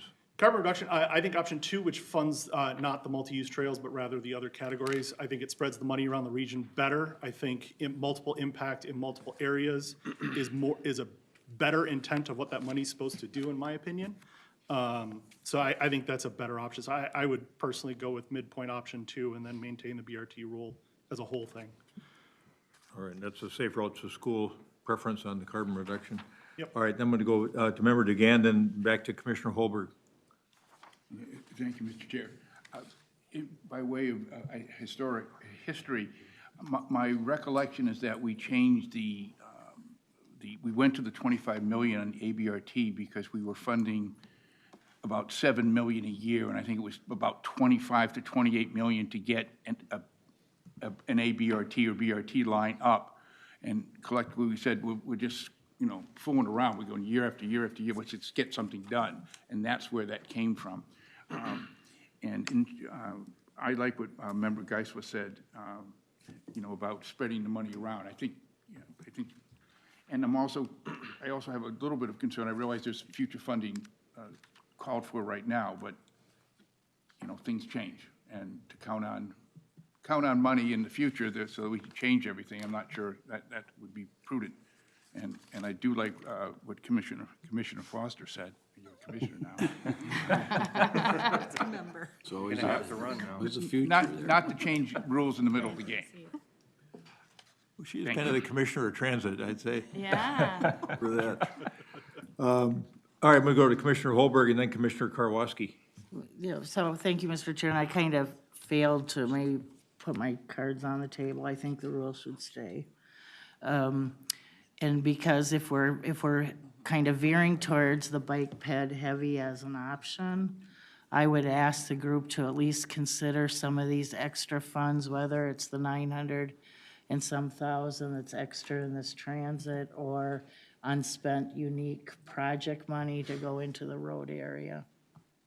In 2018, we had transit was at 27%. It was shifted to 30 in 2020.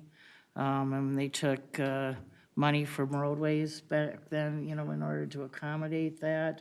I just think that, throw us a bone, a little bit more money in the roadway. We need it. We really do. And if we choose bike ped heavy as the option, any extra money, people are saying that they wanted to go to bike ped, but we already made the decision and the road projects don't qualify for any of the carbon money either.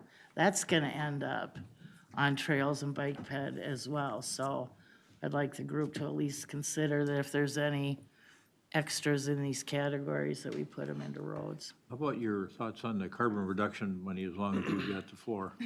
How to use that, whether that should be. I think spreading it around as much as possible Safe routes to makes school. sense. Yes. Okay, all right, very good. And then Commissioner Karwoski.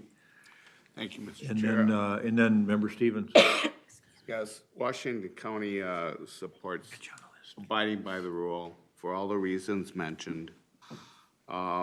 As far as distributing excess money, safe routes to schools, strong. There is a lot of natural shift of ped trail money. So I would support somehow dividing some of that excess money towards roads because they are short and there's a lot of new money going to pedways. Thank you. Next is Member Stevens, then back to Member Hollinshead, then Martinson, Jepson, and Jalali.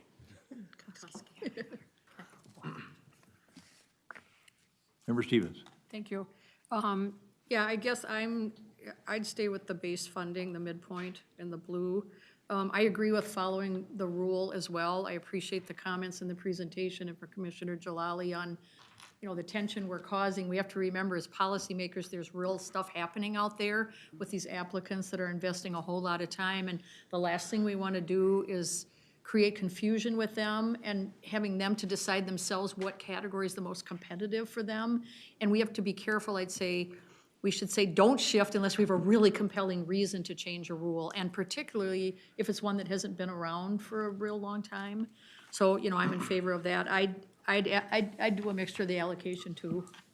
I think spread some to roadway and some to bike, and same with the carbon money. We're only going to spend 2 years of it. Let's distribute it as broadly as we can, and then looking forward to seeing MnDOT's program on, how they're going to reduce carbon emissions, and then use those remaining funds and follow more in line with them. But right now, I'd say a broad application would be We'll good. try to get the 23, 24 ADA Safe Routes to School projects as opposed to the 3 trail projects in the carbon reduction category? Okay, all right, thanks. And then back to Member Hollinshead, and then on to Member Martinson, and then Member Jepson. And Steve, did you have a comment you wanted to make? Steve's up there. Thanks. Somebody look to me. Not you. You need to sit down for a second here. No, just so people know kind of the level of magnitude of what dollars we're talking about, that's, if you look way down on your chart, the money we're talking about in the transit area, in the midpoint scenario is $4 million, and it's $3 million in bike ped. And the footnote underneath there, and then we talked about this in tab executive a little bit, TAC recommended, following the rule, not funding this 2 TDM, and then shifting to bike ped. So we've done that, so that's shown in the chart. So if you want to do something different, you can do that. If you want to do something different, say if you want to split it between roadways and bike ped, the number of projects would look differently. So we'd have to go into the bike ped list and then cull the list a little bit for whatever kind of decision comes out of this body. That's fair. Elaine? Yeah, one point I also make, the carbon reduction funding that's being allocated for the years 2023 and 2024, and staff did look at the projects that applied, which they could take it, so traffic management technology projects can, but the earliest that they applied for was 2026, so none were selected on that. So you had to, some of it was limited to what projects could go that early. Okay, thanks for that, Steve. Yep. So how does that comment and Member Stevens' comment interface with your notion that the last thing we ought to be doing in November is looking at those, or that one of the first things we do in November is look at the base options, which are either the midpoint or the bike ped heavy. How does that interface with what you just described? To create more work for you? No, so we would, you're asking where, kind of that third question, I think, is where did the money go? If I'm hearing you right, seems like we're coming to consensus about follow the rule. I didn't hear much about those 2 TDM projects here, Right. but that was question number 2. Didn't hear kind of yes or no on that, but, so I assume no. And then the third question is where to shift this 4 million and 3 million respectively. And so I think we would like some direction today so that tomorrow we can have kind of a close to final set of options for funding and programming so they can start weighing those for you. So repeat the question that you need answered that we haven't answered Well, yet. yeah, so it was that third question on the PowerPoint. And the question is where to transfer that 3 million and 4 million to $3 million based on the scenario. And there we had 2 unfunded TDM projects because we spent all the money in TDM. So you could therefore spend about $1 million on TDM. Yes. And shift the remaining money into other categories. So the available funds of TDM is funded, if I remember right, is 3 million at the midpoint, 2.8 for bike ped heavy. Right, yeah, so that was, so you're on that question, slide 11, the question number 2, do you want to fund those TDM projects? Because we haven't broached that topic here, but then mostly we've been almost skipping to the third question, slide 12, where to shift the money. And we got kind of a few different ideas, it seems like today, mostly I would think bike ped, but heard it some about splitting the money in some way. So I don't know if Yeah, we've resolved so- that, at least that third question yet. So as folks are making their comments, maybe we could try to address that TDM issue too. Yep. We've got 2 unfunded TDM projects, so So it's B. we could spend $1 million on those TDM projects, which would leave that money in the transit category, Correct, yep. which is, and we've got transit, we got more money in transit than we had before. Or we could shift that remaining money, that 3 million, to another category. Or if you spent the million, you still have 2 million to reallocate. So people might think about that as well. And then the question we haven't even touched yet is the unique projects money. And I'm gonna turn to, as soon as we get done with this broader discussion, I'm gonna turn to probably Member Geisler There's still more to questions. kind of recap what we did. Commissioner? Well, I had a question. Well- It does seem to me it's hard to know where to shift extra money until we decide which base option, which carbon option, and then we would know where to shift money. I can't say anything about shifting extra money until I know Okay. base one, or the base choice, and then the carbon choice. It's impossible to make. All right, let's continue on the path we're going on then. That's, Wouldn't you agree? It's I mean, it's tough to make that choice. Well, maybe just to respond to that quickly, Mr. Oh, someone's calling. The, wow. It's, John hit the jackpot. yeah. Right now, we have shifted that money, based on the TAC recommendation. So $3 and $4 million. If you wanted to hold back that until next meeting and then make that decision, we could do that. We'd pull that money out of bike ped where it is right now. Okay, I didn't understand. So we could, yeah. Yeah, me either. So that's already. It's on the bike ped list, yeah. Have you already done some with the unique project money? We did, and that was based on the recommendation of the scoring committee, because we wanted, what we heard from our TAC members is we want to see how this is kind of coming, what this list is looking like before we respond to it. So if you do something different with the unique project list, then some of those last few projects in bike ped, we would remove. So everything we see here is taking into effect all the extra money, including unique projects. It is. No. Yeah, that's what he just Yep. said. Yeah, it And assumes the the scoring 9.4 recommendation of that committee, which was fund the TBI and then the first highest scoring project. And then it shifted $2 million to bike ped. And that's shown in projects on the list. But isn't there still 944 at TDM? I'm sorry. No, go ahead, Commissioner. If this body chooses not to fund those last 2 projects, Mm-hmm. where's the 944 right now? It's on the table, right? It's not in any of those scenarios. Yeah, Mr. Chair and members, so that 944 is in the bike ped list. Oh, so you assumed that we said no to the additional 2 projects? Mm-hmm. And is that consensus? Follow tax recommendations. We've, Oh, okay. That Yep. provided this Okay. information, which shows the money shifted and is what we're looking at, correct? thank you, yep. It's confusing. Okay, let's go back to Member Hollinshead. I hope that didn't, I hope that helped.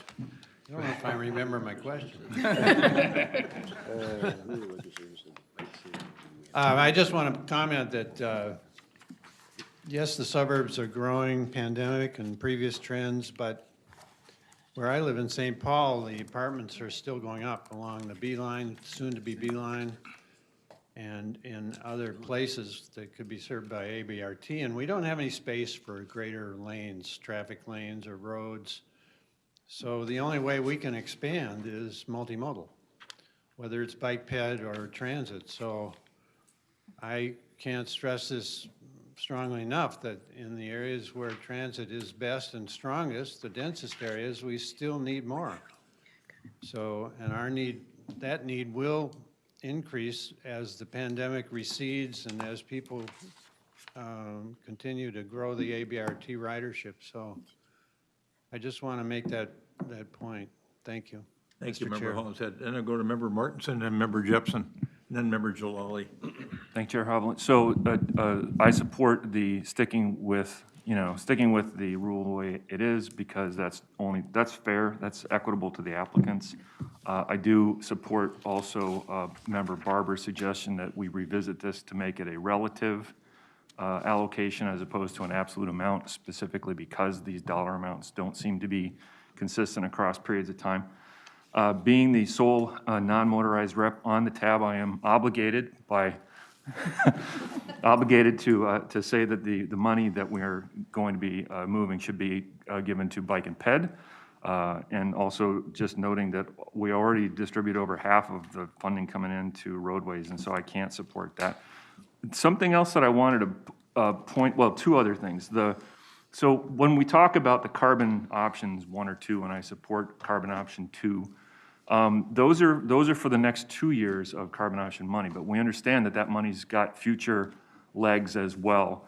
And so I'm hoping that in out years from these, we can also envision things like an e-bike reimbursement or incentive program that has been shown elsewhere to lead to significant mode shift.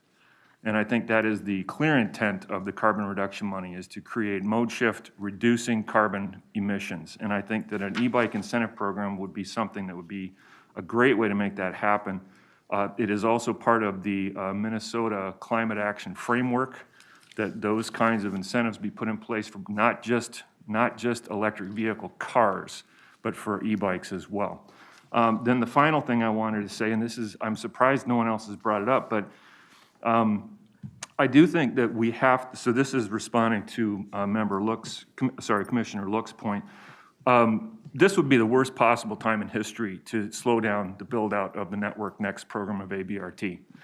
For the last 30 years, money has been cheap to free. Those days are gone.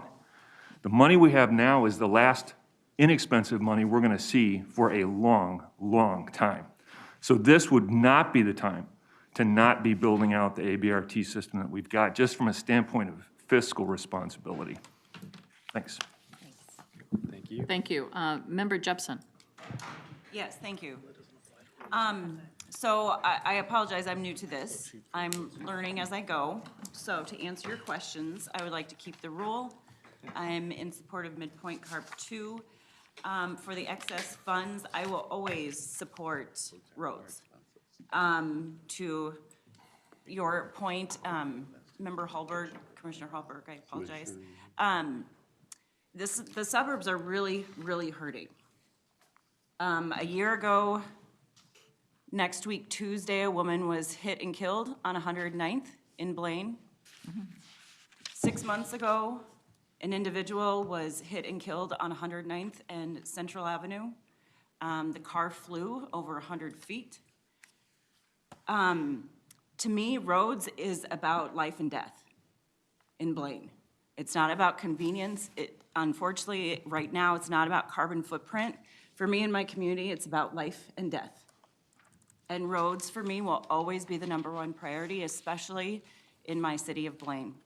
I would recommend it going to roads, but primarily the strategic capacity, of which, like Commissioner Look, you don't want to put Anoka County as a recipient for some of these funds, and I commend you for that, but I am absolutely going to focus on strategic capacity, because my road, 109th, running right through my city, is one of those projects, and we need the help. Thank you. Thank you, Member Jepson. Now, Member Jalali. Okay, thank you. I wanted to register my support for keeping the rule as is. I think people have made a lot of good points, but to me, one of them is just from a process standpoint. This is what we've been doing. I think it's important to talk about for the future, but for the short term, we should not change the rules in the middle of the process. I did appreciate the conversation about why we originally had it that way. I think that's actually a very important policy discussion. We should keep unpacking that. But I support keeping the rule.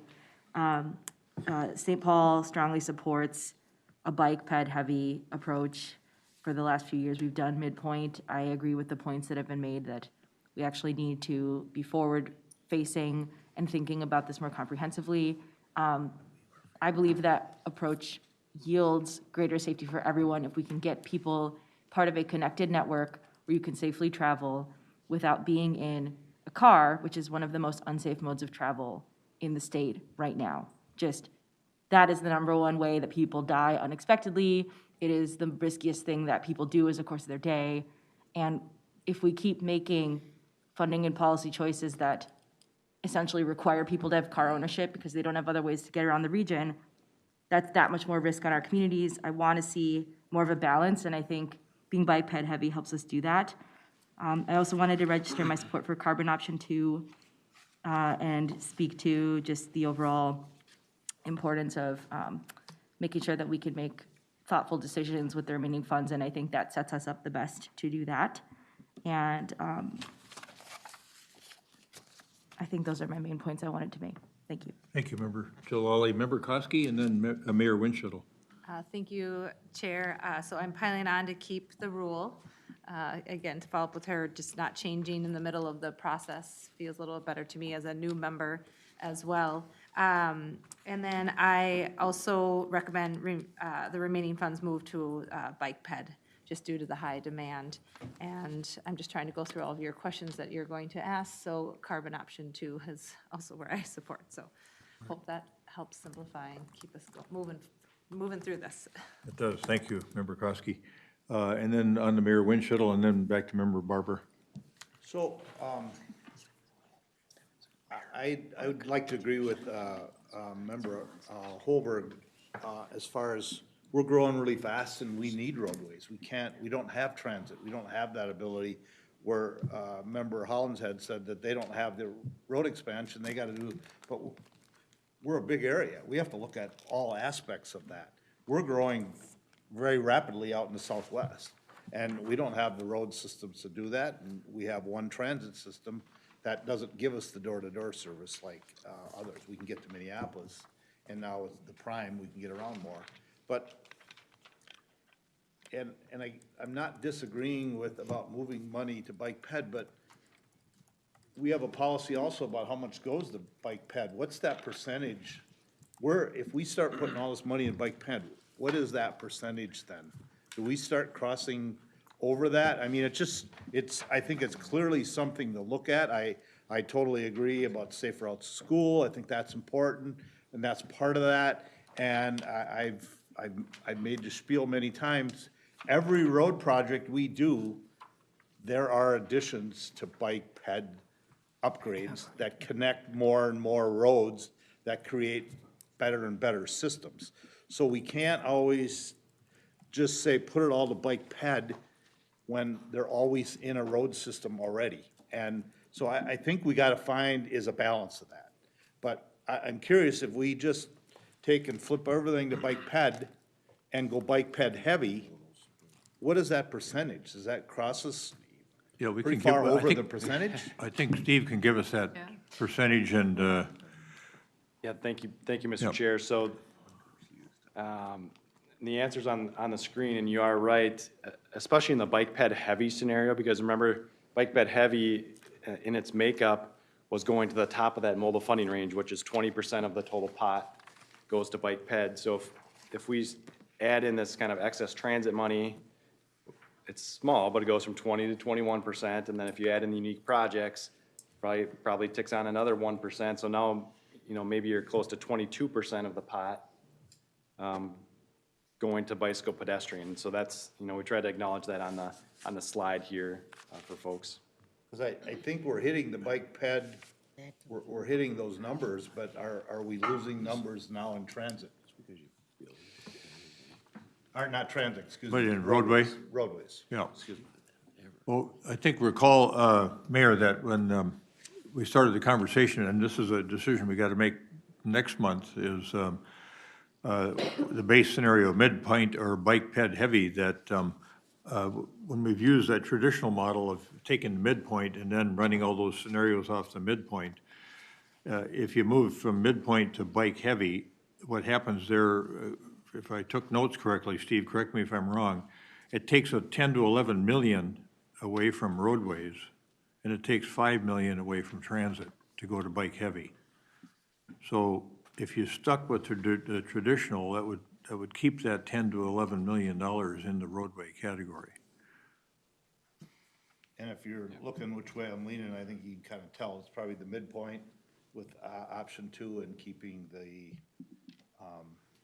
follow the rules. On the carbon reduction, going to the safe routes to school? Yeah, and Paying for under the that bus. one, there's one project that isn't funded, and if there's extra money, everyone seems to be in agreement on safe routes, is someone maybe shift the funds to that one project, and then we got everything covered on safe route to schools. I'm going to go to, now, thank you, Mayor. Member Barber, and then Mayor Stephenson. Thank you, Mr. Chair. I just want to comment that, we are shifting some money when we look at the bike pedestrian heavy scenario, but roadway still gets well over half of the money that we're distributing for this cycle. And so I think it's important to keep that into consideration. I think with the high concentration of projects that we got that were non-motorized, whether it was trails, safe routes to school, those different options, I think it makes a lot of sense to go with the bike ped heavy option. And when you look at the projects, there was a lot of conversation back and forth whether funding, 3 big trails things or all the other ones.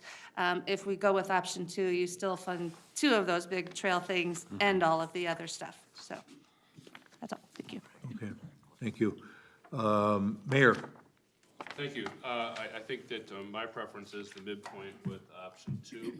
I agree with Mayor Winchell and the other mayors who've spoken. In the suburban community, the outlying counties, we need roadways. We need expansion. I know I've heard that some of the funds, it's like half the funds, over half the funds go to roadways. I would say that I don't know what the percentages of usage by the citizens of our 7-county metro area is, but it's gotta be 80+% of the people spend the majority of their time in their car. I think we have to address what the needs are of the entire system. We have said that we're gonna put all the carbon monies into bike ped. That's what we should do. And that means that we've gone really to a bike-heavy program without changing the midpoint for roads. So I think that way we are doing both, instead of just bike ped. I think that's my position. All right, thanks, Mayor.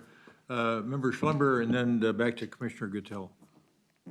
Okay, so I'll be quick. I am a huge user of the trails and systems, and I've seen communities that have great trails and communities that have terrible trails. And so I'm a big fan of trails, but I think in this case, the rule stays. That's easy to, everybody is consensus on that.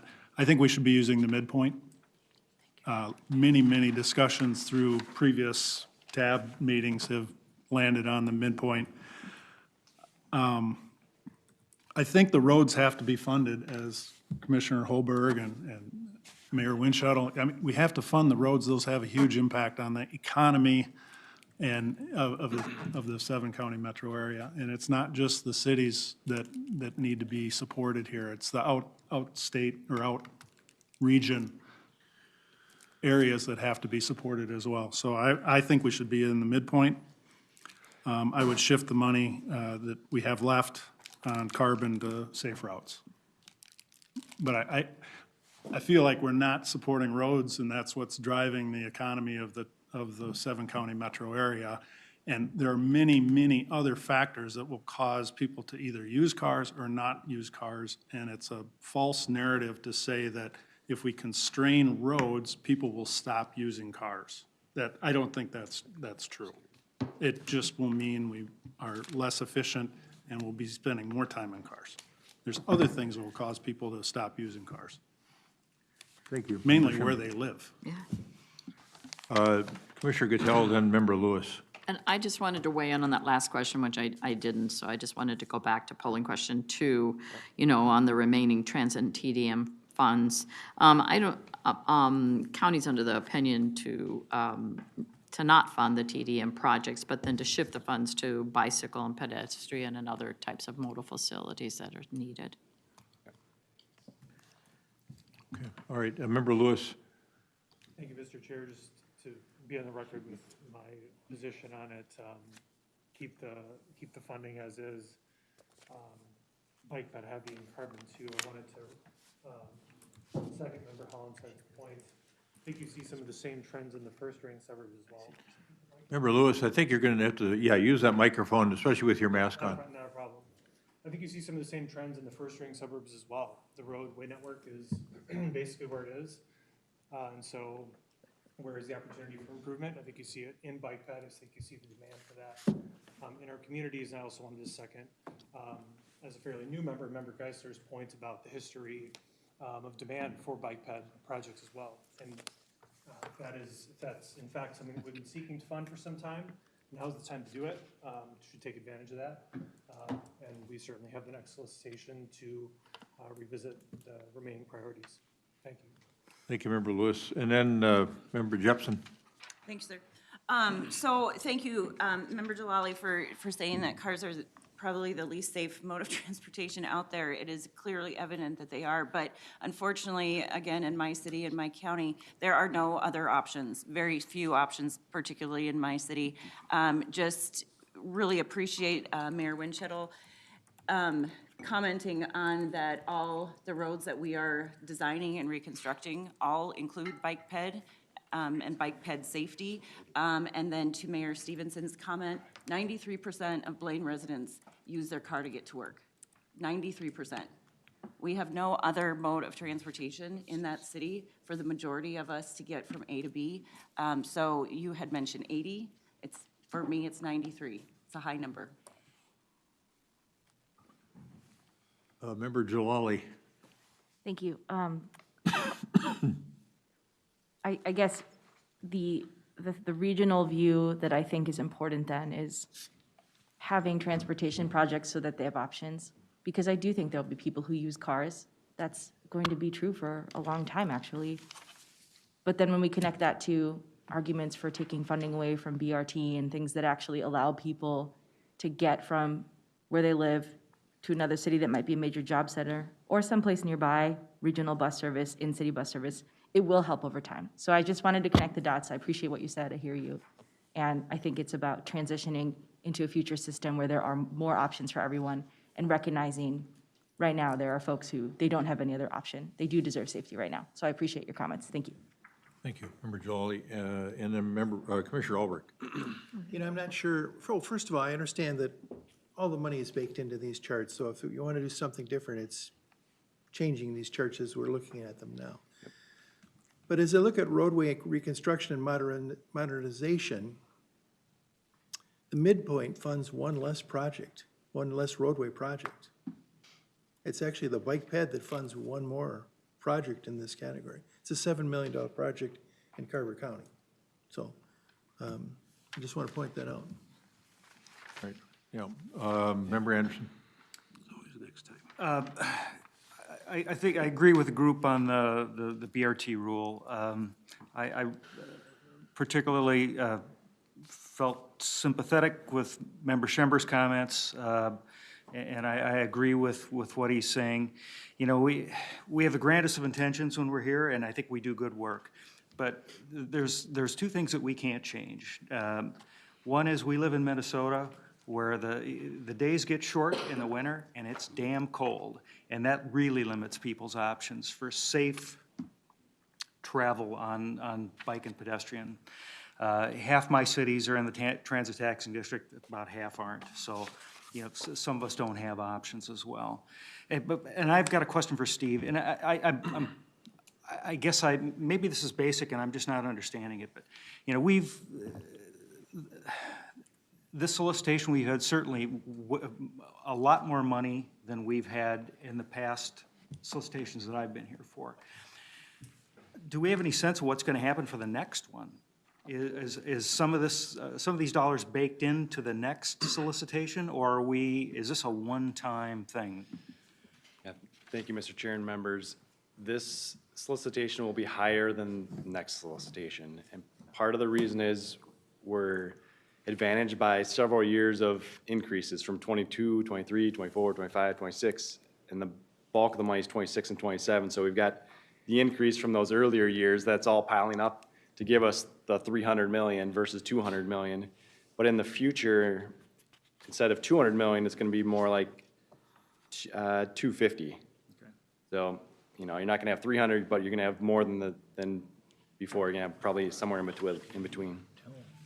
Thank you. Member Geisler. Thank you, Mr. Chair. You know, I wanted to call back a little bit to Member Ulrich, or Commissioner Ulrich's point there about we kind of need to know which base funding scenario to decide where to roll over funding to an extent. And, you know, the reason why I advocate for the midpoint, but rolling over to bike ped is to effectively try to get both, but keep roads funded. If we go bike ped heavy, I would advocate for rolling it over to roads. So, you know, I mean, that's the point, right, is what's the base scenario, and then where do you do the rollover? That's why I think the midpoint's the easiest to look at, and then allocate the rollovers into the places where we see some point need right now. And I just want to also, Member Ulrich, you know, you mentioned that under the bike ped heavy, that Carver gets another roadway construction. They lose a strategic capacity, so actually you're short 3 million fewer, and Anoka County loses out 10 million on an interchange in my backyard too, which is, not to get parochial, but a pretty big deal for our community too. So, you know, I really think the midpoint, but then rolling over to the bike ped heavy to address all these bike ped heavy conversations that we want, really helps accomplish as many of these things as we can all together at once. That's just kind of my holistic view of they do flex on each other depending on which base scenario we select. All right, thanks for that. How about a little conversation around unique projects?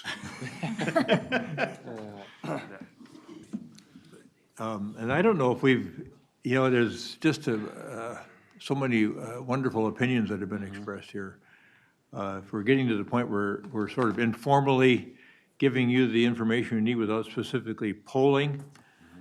But, you know, maybe you can contemplate that while we take on this unique projects notion. And we had about a dozen people on that committee. And of course, one of the problems we've had is we've never been able to really define, well, what's a unique or an innovative project?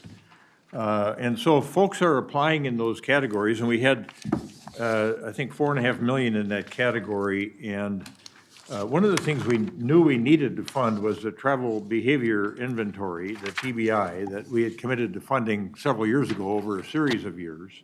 So that was a continuous sort of obligation that we felt that the TAB had. So that took care of some of the money. That was 733,000. That left us with just short of 4 million, and then we had several projects to discuss within the context of that that unique funding category. And so I'm going to turn to Member Geisler, who was part of that group, along with several of us here, and others on the committee can comment as well, but to just kind of lead us through where we were and what the conclusions we came to. If that's, you feel comfortable with that? I can do that. Thank you, Mr. Chair. So the gist of the approach here is that we did have a scoring committee that went through and were given measures and submeasures and guidance on how to score them on a 1 to 5. So it's a very qualitative scoring. It is not scored like any of the other regional solicitation projects we had that have really hard numbers, very basic. It is based on our impression of how the project addressed various categories. Various members took that to a detail, took that to a summary level, took that to a force rank project. So we had it was basically an input into our discussion to say, what do we think was good? What do we think was okay? What do we think maybe not? The scores came out about in the middle. As we had our conversation, we kind of revolved around, there are 2 projects, the mobility hubs and EV spot, that are scoring about the same. They're both good as far as the qualitative assessment went, or effectively are together. And then a 3rd project we all felt didn't need to be funded. And the TBI was accepted by everybody. As we had the discussion, one of the things that we came out through was that, you know, the intent of the innovative project, or the unique product category, was to do things that have not been done in the region before, but not necessarily cutting edge, bleeding edge, never been done before. So if Portland did it, or Denver did it, or somewhere out east did it, but we haven't done it before, that was kind of the intent of when we spun this category up, was to provide seed money for first tries. We did that with the EV car sharing the last cycle we're doing this seed money, it's a public-private partnership. There were a lot of hallmarks that said, this is a first time, let's go. As we had that discussion, we got down to saying, the EV spot network felt in a way that it was an expansion of the program we funded previously, so it wasn't as unique. The mobility hubs is a seed money type project. Let's start it for the first time. It's been proven out elsewhere, but not here. And as we polled the group, about half said TBI only, no project, half said 2 projects, TBI only, and that's kind of where we landed as a recommendation together. And I'm just trying to do a quick summary here. So ultimately, we ended up with funding the TBI and mobility hubs as our recommendation for those reasons behind not only the scoring, but also kind of the qualifying criteria to it. And I'd be happy to let my other peers who are on the scoring and committee chip in beyond that. And I think, well, you might want to comment on this as well, and I can too. But we got a letter from the city of St. Paul saying, well, there was only 1/10 of a point difference between our EV spot network request and the mobility hubs. But as you point out, the scoring was really more qualitative. It's just an element of what we were trying to do. It was more of an input for us from a guiding standpoint. And so, though they were closely scored, I think you well explained why we either came to the conclusion that fund the TBI and move the remaining money somewhere else, or fund the TBI and the mobility hub project because it was unique, a first-time sort of endeavor, and that would leave us 2.167 million remaining to allocate somewhere else. So, Member Jalali, you had your hand up.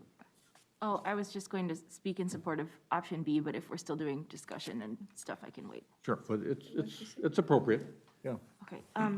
Well, I guess since you mentioned the letter from the city, I can speak a little bit to contextualize part of where our position and advocacy is coming from. I think this body knows, prior to even me serving on it, when Councilmember Tolbert was serving on it, that the EV spot network received very important investment from the TAB to help start this project. I want to just add in that I've heard a couple times people mentioning this isn't a pilot anymore, or this is in a different stage. The EV network has only been operating for 6 months. I think most pilot programs would consider that within a pilot phase. Like, it actually is still very much in its initial stages. And also in the data that we have, and I can just share, I'm sure this has been also shared with you, but as it currently operates now, there's a fleet of 101 electric vehicles that are accessible, affordable community car share in geographically diverse parts of Minneapolis and St. Paul. There's 71 public and dedicated car share chargers, and this has been, in its first 6 months, a nearly 25,000 trips, totaling almost 250,000 miles that actually are happening without emissions, reducing an estimated 799 metric tons of greenhouse gas. That number alone just needs to be said and given weight. And this is the one that I think is the most interesting, an estimated 2.8 million in savings on transportation costs for area residents, including nearly $1 million in estimated savings to very low-income households. This is, I think, a project that embodies what is possible when all of the pieces work together. A nonprofit community organization with the expertise for how to administer and run the day-to-day operations. Federal funding and additional funding that passes through this body with community input for a regional asset. City of St. Paul and City of Minneapolis additionally adding their funding to help build out the charging network, do the staffing costs to get it up and running, and investing over $1 million, if not more, of our own funding into creating the regional resource. And then there's, of course, Xcel Energy, which is the corporate sector coming in to help build out the charging stations. And the charging stations are usable by everyone. Like, it's a free public charging station. You can just go and hook up your car. And that's important because one of the reasons that electric vehicles as a consumer choice still face challenges to adoption is there's this understandable conception, we are now finally changing that people know where there's a gas station. They don't know where there's an EV station. They don't understand you can plug the car into the garage like I do at my house. They don't understand that you could just go plug it to a public charger. This is creating visible places where people can charge the cars, and then we're seeing already millions of dollars in residents' pockets that they're not spending on transportation. And also, and this is where I'll speak for it myself, I have an EV membership. I can go to Blaine, I can go to the Mall of America, I can go to Wayzata, I can visit my family in Minnetonka. Like, I suddenly now have the ability to do my life in a way that I couldn't before because I don't have a car, but I do have an EV membership, and I can use the bus and rail around me to get to where I need to go. So I just want to kind of tell the story a little because I think that's important in what we're talking about. And then coming to the scoring issue, it is our understanding that had they been scored in the correct way, EV would have also made it into the final and been able to be funded. And so I think that considering just the way that the numbers were calculated, that raises concern, and then the very obvious demonstrated benefit to all of our communities, and additionally, the fact that it is actually in a stage of the project that I think is highly relevant to continue supporting, and the fact that it does not actually necessarily take away the other project that wants to get funded as well. We would very much like to respectfully request this group's support of option B. That allows it to also get funded. It allows the TBI mobility hubs to get funded, and we could move forward together as we have. So I welcome others' thoughts, feedback, questions, concerns. I'm just one of many people who's been working to make this project happen, but would like to hear from others too. That's all. Thank you. I think one add-on there might be, I think when we helped fund this project initially, it was $4 million that we provided in funding. Anyway, under option B, if we funded the TBI, the mobility hubs and the EV spot network projects, that would allocate about 3.775 million of the 4.5, leaving 727,000 undistributed. So that's on slide 13, if folks are thinking about what the different options are. So I know we've got folks that want to speak to this issue. Commissioner Ulrich first, then Commissioner Guttel. Yeah, Commissioner Geisler, our member Geisler, I guess, was accurate, very accurate in his presentation. I want to add some commentary, however. We were underwhelmed by the projects. We were disappointed, almost unanimously, maybe not quite. We were deadlocked on fund none versus fund some. I actually suggested, since we're deadlocked, maybe we'll compromise and fund one, and we followed that discussion, and that's what we have recommended. I regret making that recommendation that we compromise and fund one. Based on the conversation we've had for the last hour, we need every dollar to go back to fund things we've been talking about up to this point. We had a 1 through 5 scoring system. A 3 would be a C. Many of the scorers scored all the projects 1, 2, 2.5. They did get up to an average of 3 and 3.1. That's a C. I recommended that we rebrand the category unique and innovative projects. We were really looking for innovation. We didn't get that. And we also need a bigger scoring range, like 1 to 10. So it's too compact when you have 1 through 5. I mean, you know, if you said it's okay, well, that's a 2 or a 3, just okay. And so I'm strongly recommending that all the money other than TBI go back to the solicitation. Thank you. Commissioner Guttel. You know, I'll couch that too. I believe everybody was underwhelmed, and I agree with that comment. That was one of the comments I was going to say. But we also said, you know, perhaps too, it was our communications out to what we were, our expectations, and we did get you know, a project that we hadn't done here, and that is unique to us to hear. So I'm not saying it was a failure. I'm just saying that we wanted more and we didn't get more, but I think we can. And so you know, we said we want people to keep coming into this, but we hope to give them more guidance, and we also hope to have a better criteria for putting the number and the point system together, because it wasn't quantitative, it was qualitative. And so even looking at how closely those two scored, it's a bit of a nebulous. It's about a starting point there. It's about going around a room or something like that. It's not really critical and technical, but it gave us a place to start conversation with, and so that's why we did it. So it was actually a worthwhile project to do. That said, I want to see this keep going, because I really think that there's an ability to get there. And and really find some unique projects in the future. I think it's up to us to try to get to the bottom of making sure we communicate better what our expectations are. And so on question 3, I could go with either A or B so that we move some of these projects forward. We put it out there and then we talk about it further when we go out for a solicitation in the future. Thank you, Mr. Chair. Commissioner. Member Martinson and Commissioner Matas Castillo. Thank you, Chair Hovland. So we were asked to keep ourselves at the level of policy about this, and so I want to make a couple of what I think are policy-related points. So the unique projects category is new this time around. The scoring process is, being built as the plane's being flown. All right, fine, well and good. But the foci, as I understand it from one of the workshops that I found online, that the foci of the unique projects were that they be innovative, they focus on the environment, they focus on equity, and they focus on multimodalism.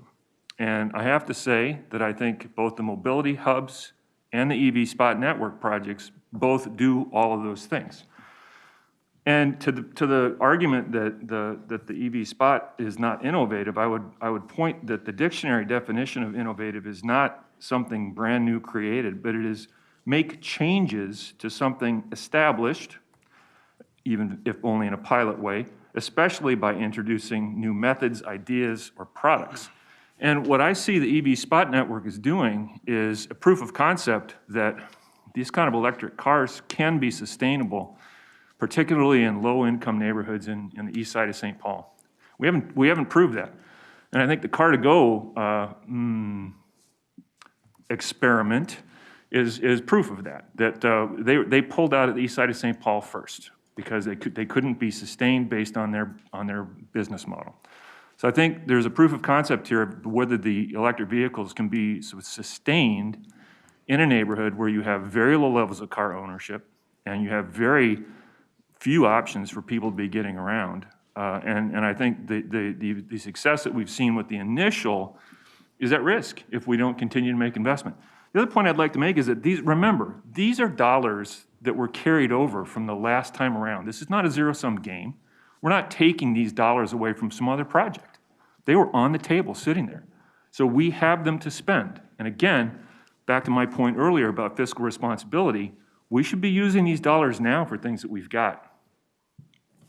Thank you, Member Martinson. Commissioner? Well, I'll just second Member Martinson's comments. He hit most of my points I would like to make.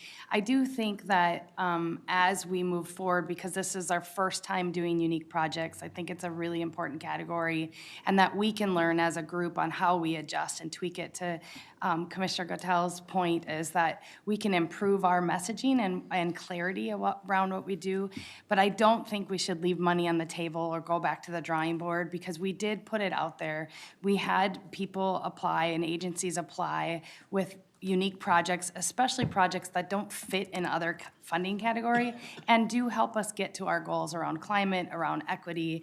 And so I would support option B here very strongly, and to encourage others to keep thinking about what might be unique projects moving forward as we hone in on what we want to get to. I think it is a risk for us, going back to Member Geisler's comments about, this isn't new, it's already out there, is that, how long is it have to be around before we say it's not new anymore? And I think there's a risk at us moving too quickly until we've actually built out a network of things and different organizations trying similar type technology, newly improved, as Member Martinson said. So I would highly, highly support option B, the funding of the EV spot, the mobility hub, and the TBI. Thank you, Commissioner. Back to Member Geisler, then Member Foster. Thank you, Mr. Chair. So putting my personal input on this one versus just reporting out what we did, my opinion, A or B would be fine. I was fine with 2. I'd be fine with 1. I think to Member Gottel's point, we should fund something here because it's the intent. Where I have heartburn around funding the EV spot is I do think that it is an extension of a new thing. And my question is, well, okay, if we've never done a road diet in this area, why can't we do a road diet as an innovative project? The intent of this category is to provide near-term seed money to do new things and to try new things not keep putting seed money into something we've proven out once via this money already. But it's not called seed money. Yeah, call it, if It's that's what not- it is, call it It was that, but never that's not what it's described called. as seed money. I agree that it wasn't defined that it's not called seed money, it's called unique and innovative. So, my perception of this category was to fund those, which is why I lean more towards A, but I'm fine funding those. As far as hanging our hat on the scoring, I would not fund based on the empirical scores the scoring team provided. That was an input to have a discussion from. That's all that was. That is not the end-all be-all of how we decided what to fund and what not to fund. That I don't think that really even should play into our decision here. It's whether or not we think 1, 2, or no projects should be funded. Thank you, Member Geisler. Member Foster, then Member Hollinshead. Thank you, Mr. Chair. So like others have said, this is the first round of unique projects, and I think we've got some more guidance on how we should explain those to potential applicants. I agree with Commissioner Gattel that this is also an opportunity for like people on this committee, on this board, to get out there and get unique projects submitted, because the people that we can reach out to are the ones who are really going to have actually the unique and innovative ideas. I do want to speak in support of the EV project being included here under option B. I want to make sure I get the right one.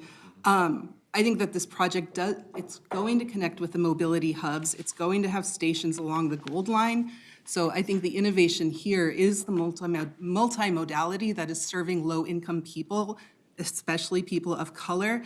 I think the other part of this for me that is like what this means for unique and innovative is how could it be replicated in other parts of our area? Like I think about doing something like this in North Minneapolis.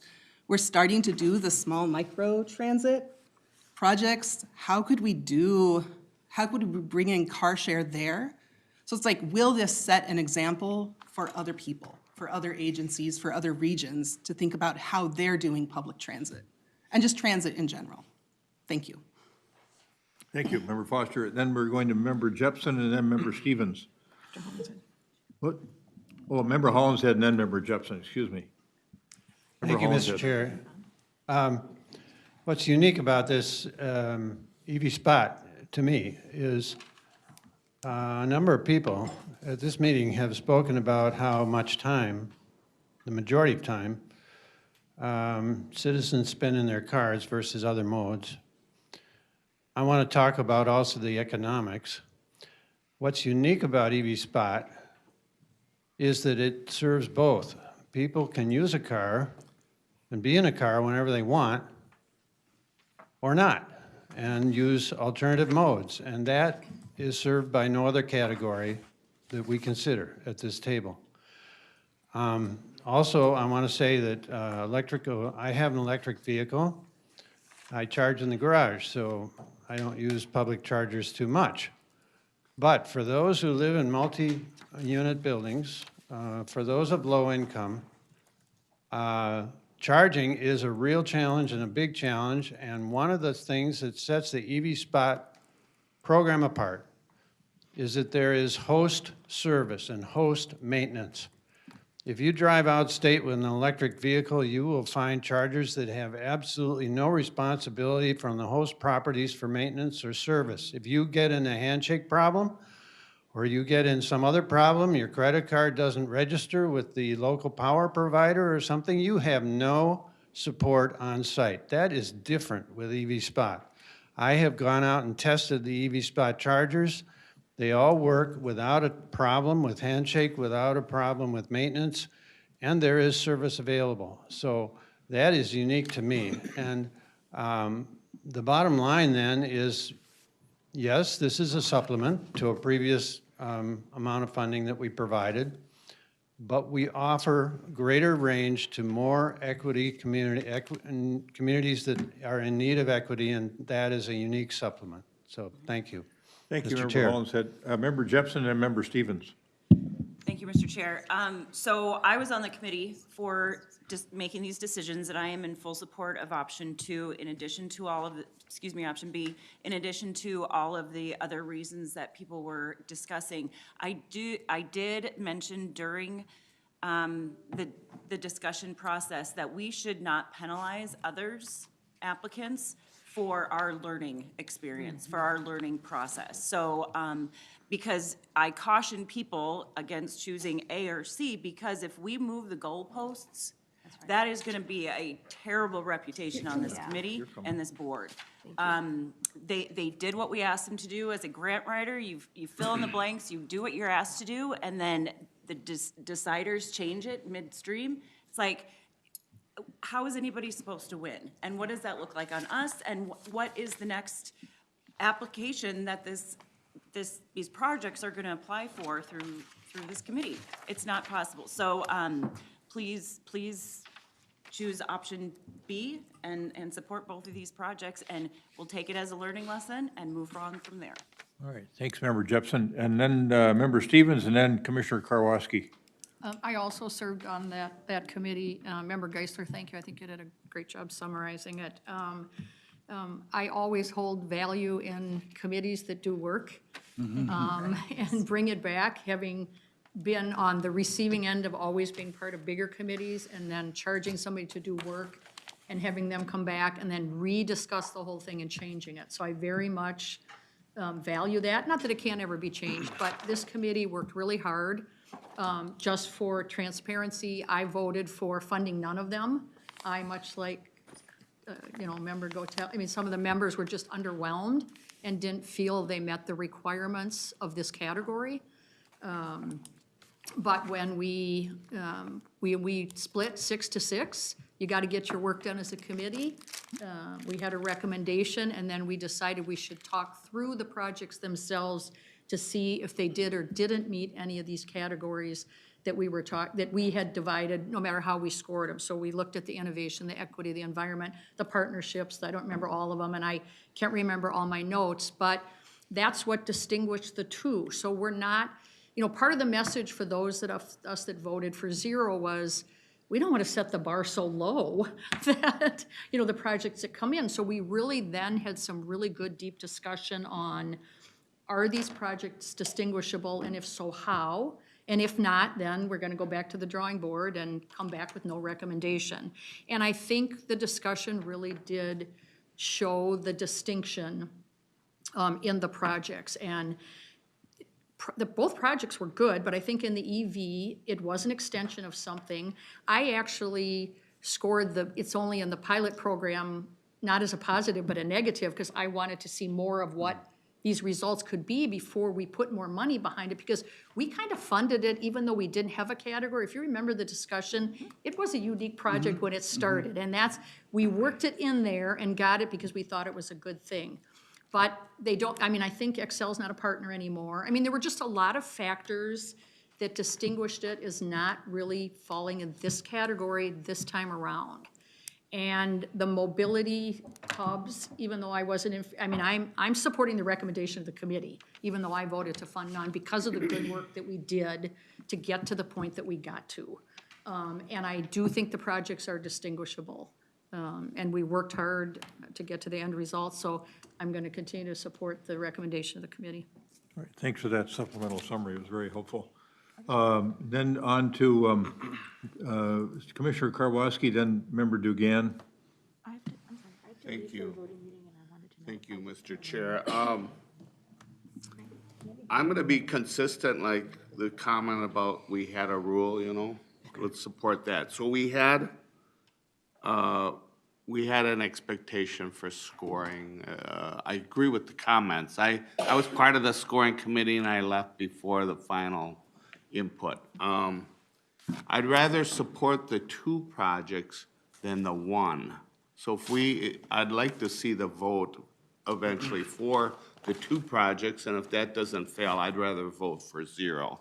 Because I do agree but the expectation is that I think the expectation was there was this $4 million or so and we would get good projects and that we would fund that. So in good faith, you had 2 projects that scored essentially the same. So remember, Commissioner, you're thinking of B is what you're saying, B, 2 projects, because we're going to support the TBI. That actually makes 3. Well, You're favoring B. Right, B, I stand corrected. There would still be basically $750,000 that could be put towards other projects. So that's appealing.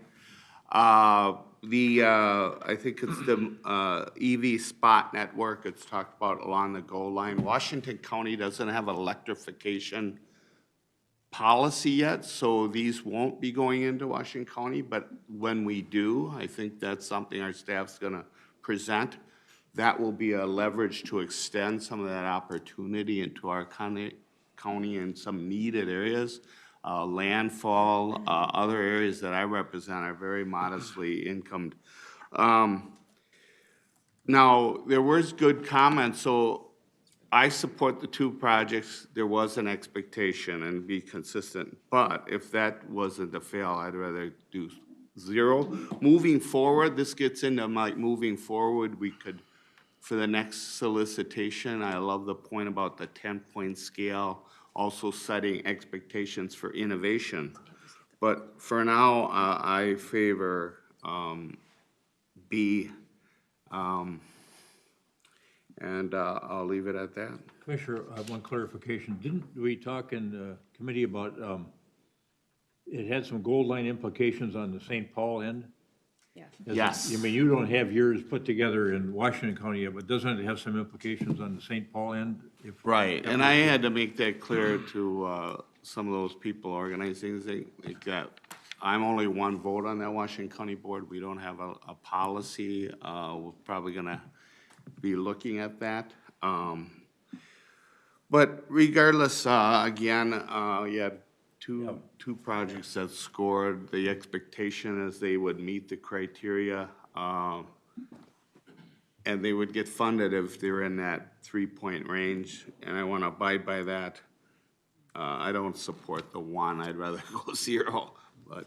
All right, thank you. Member Dugan, would you yield to Yes. Member Jalali, who has a commitment that she has to go to, and she had one final comment? Of course, Councilmember Jalali, I'm I was so seeing you thankful. pack and your bags. It's so- actually like the voting meeting down the street, so it's not like I have to go and like do my job somewhere else. But I want to thank the points that are getting raised because I really appreciate people's willingness to lift up the principles that I think are important in addition to the project, which is just transparency, consistency, accountability, not blaming community applicants for parameters. The points that are raised in the scoring committee about just wanting to see more, different, better, I think that's fair game. And also it has to come within the context of, this was a clearly defined option for this type of project. I don't know that we're hearing that there was consensus on that. And I would also just, in the interest of getting something done and learning from it, be extremely grateful if we could support B, and I'm hearing more support for B, so I'm really thankful for that. I think the piece that I want to spell out for folks too, in terms of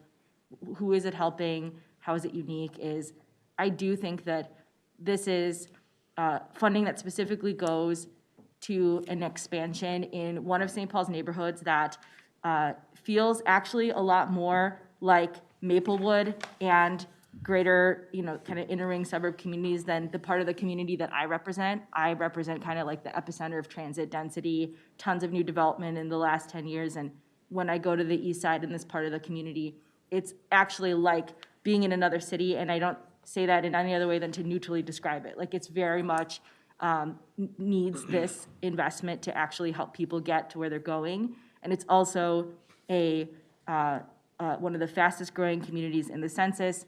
It is disproportionately actually Southeast Asian and Asian community and immigrant folks and our indigenous community in St. Paul. So it is serving a low-income community of color.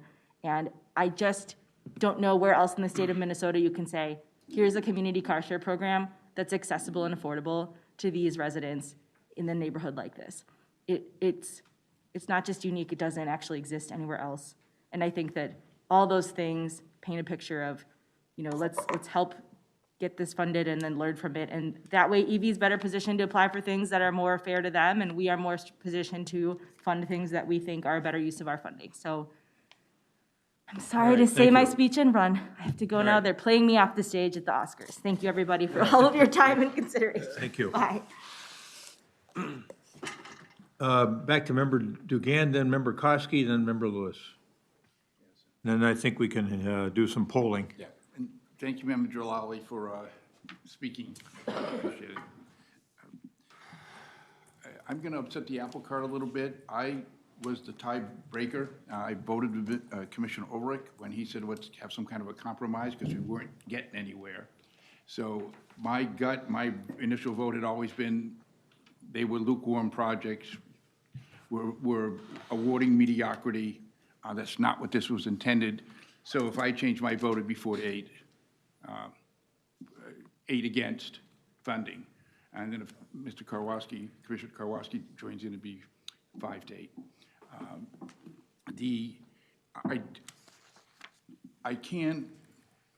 I do, despite saying that, I do see there's merit in the mobility hubs. I've been looking on the internet for different cities that have it, and Denver particularly has a robust program, and it describes it pretty well, and it's impressive what they've done.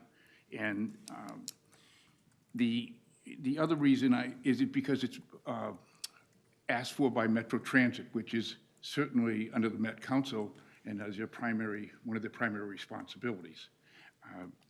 In terms of going forward, we're blessed to have at the University of Minnesota the Center for Transportation Studies, and I think perhaps they would be willing to confer with us on what's innovative, what are people doing around the world, and not just in the United States. What is really innovative?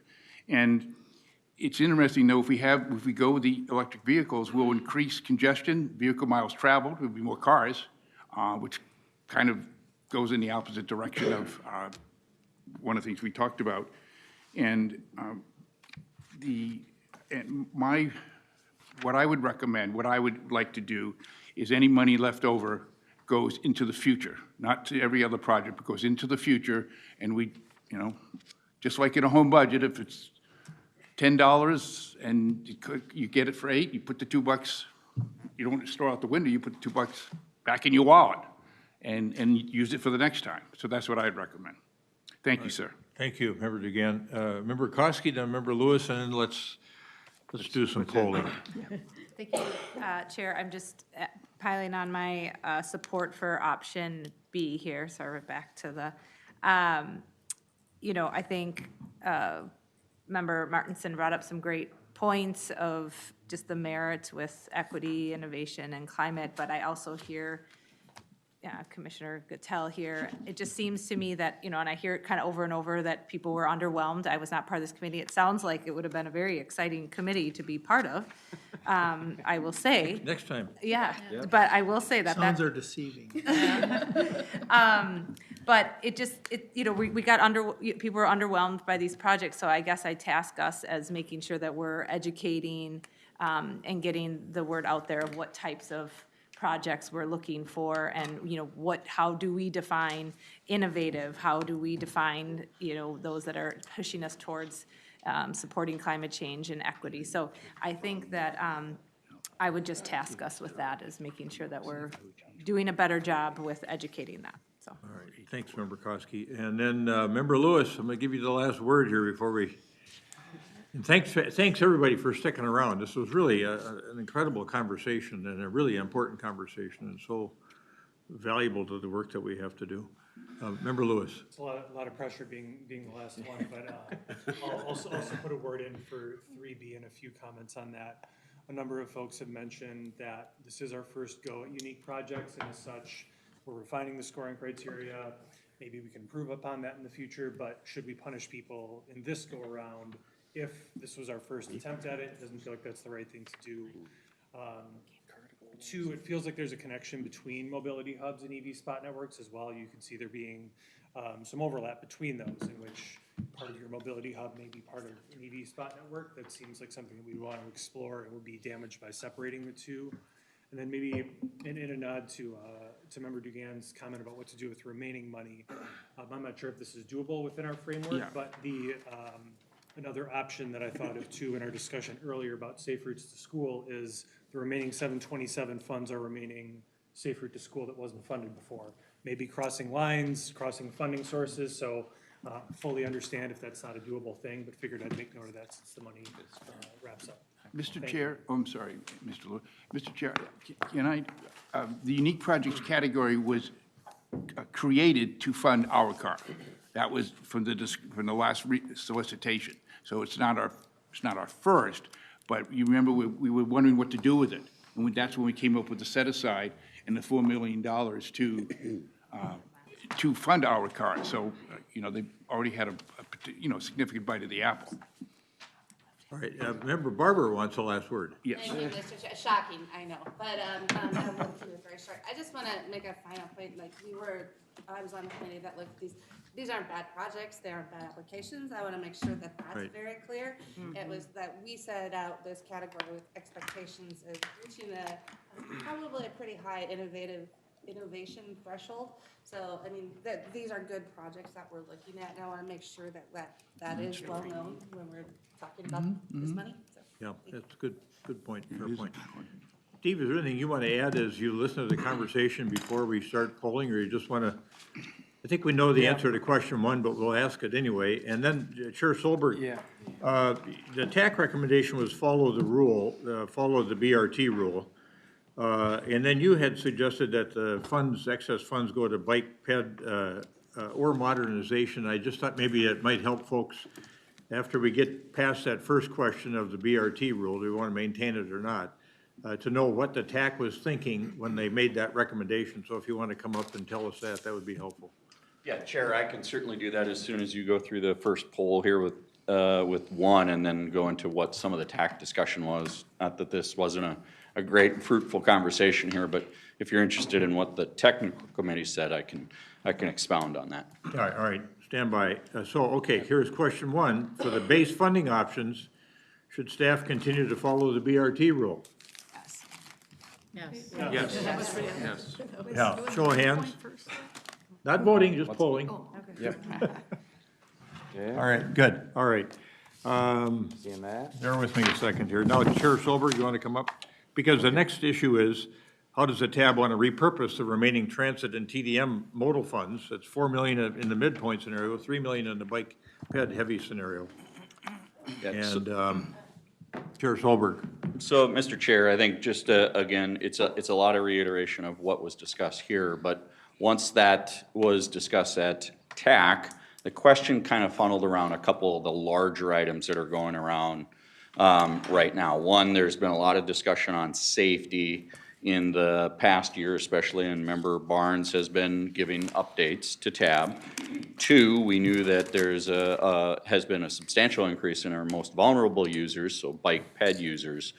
And so there was a general discussion that those should be the areas that we invest in. There was discussion about bike ped, and then there were other options that were discussed about more the spot mobility or the roadway discussion like we had here, modernization, because those do also bring bike ped safety components to them.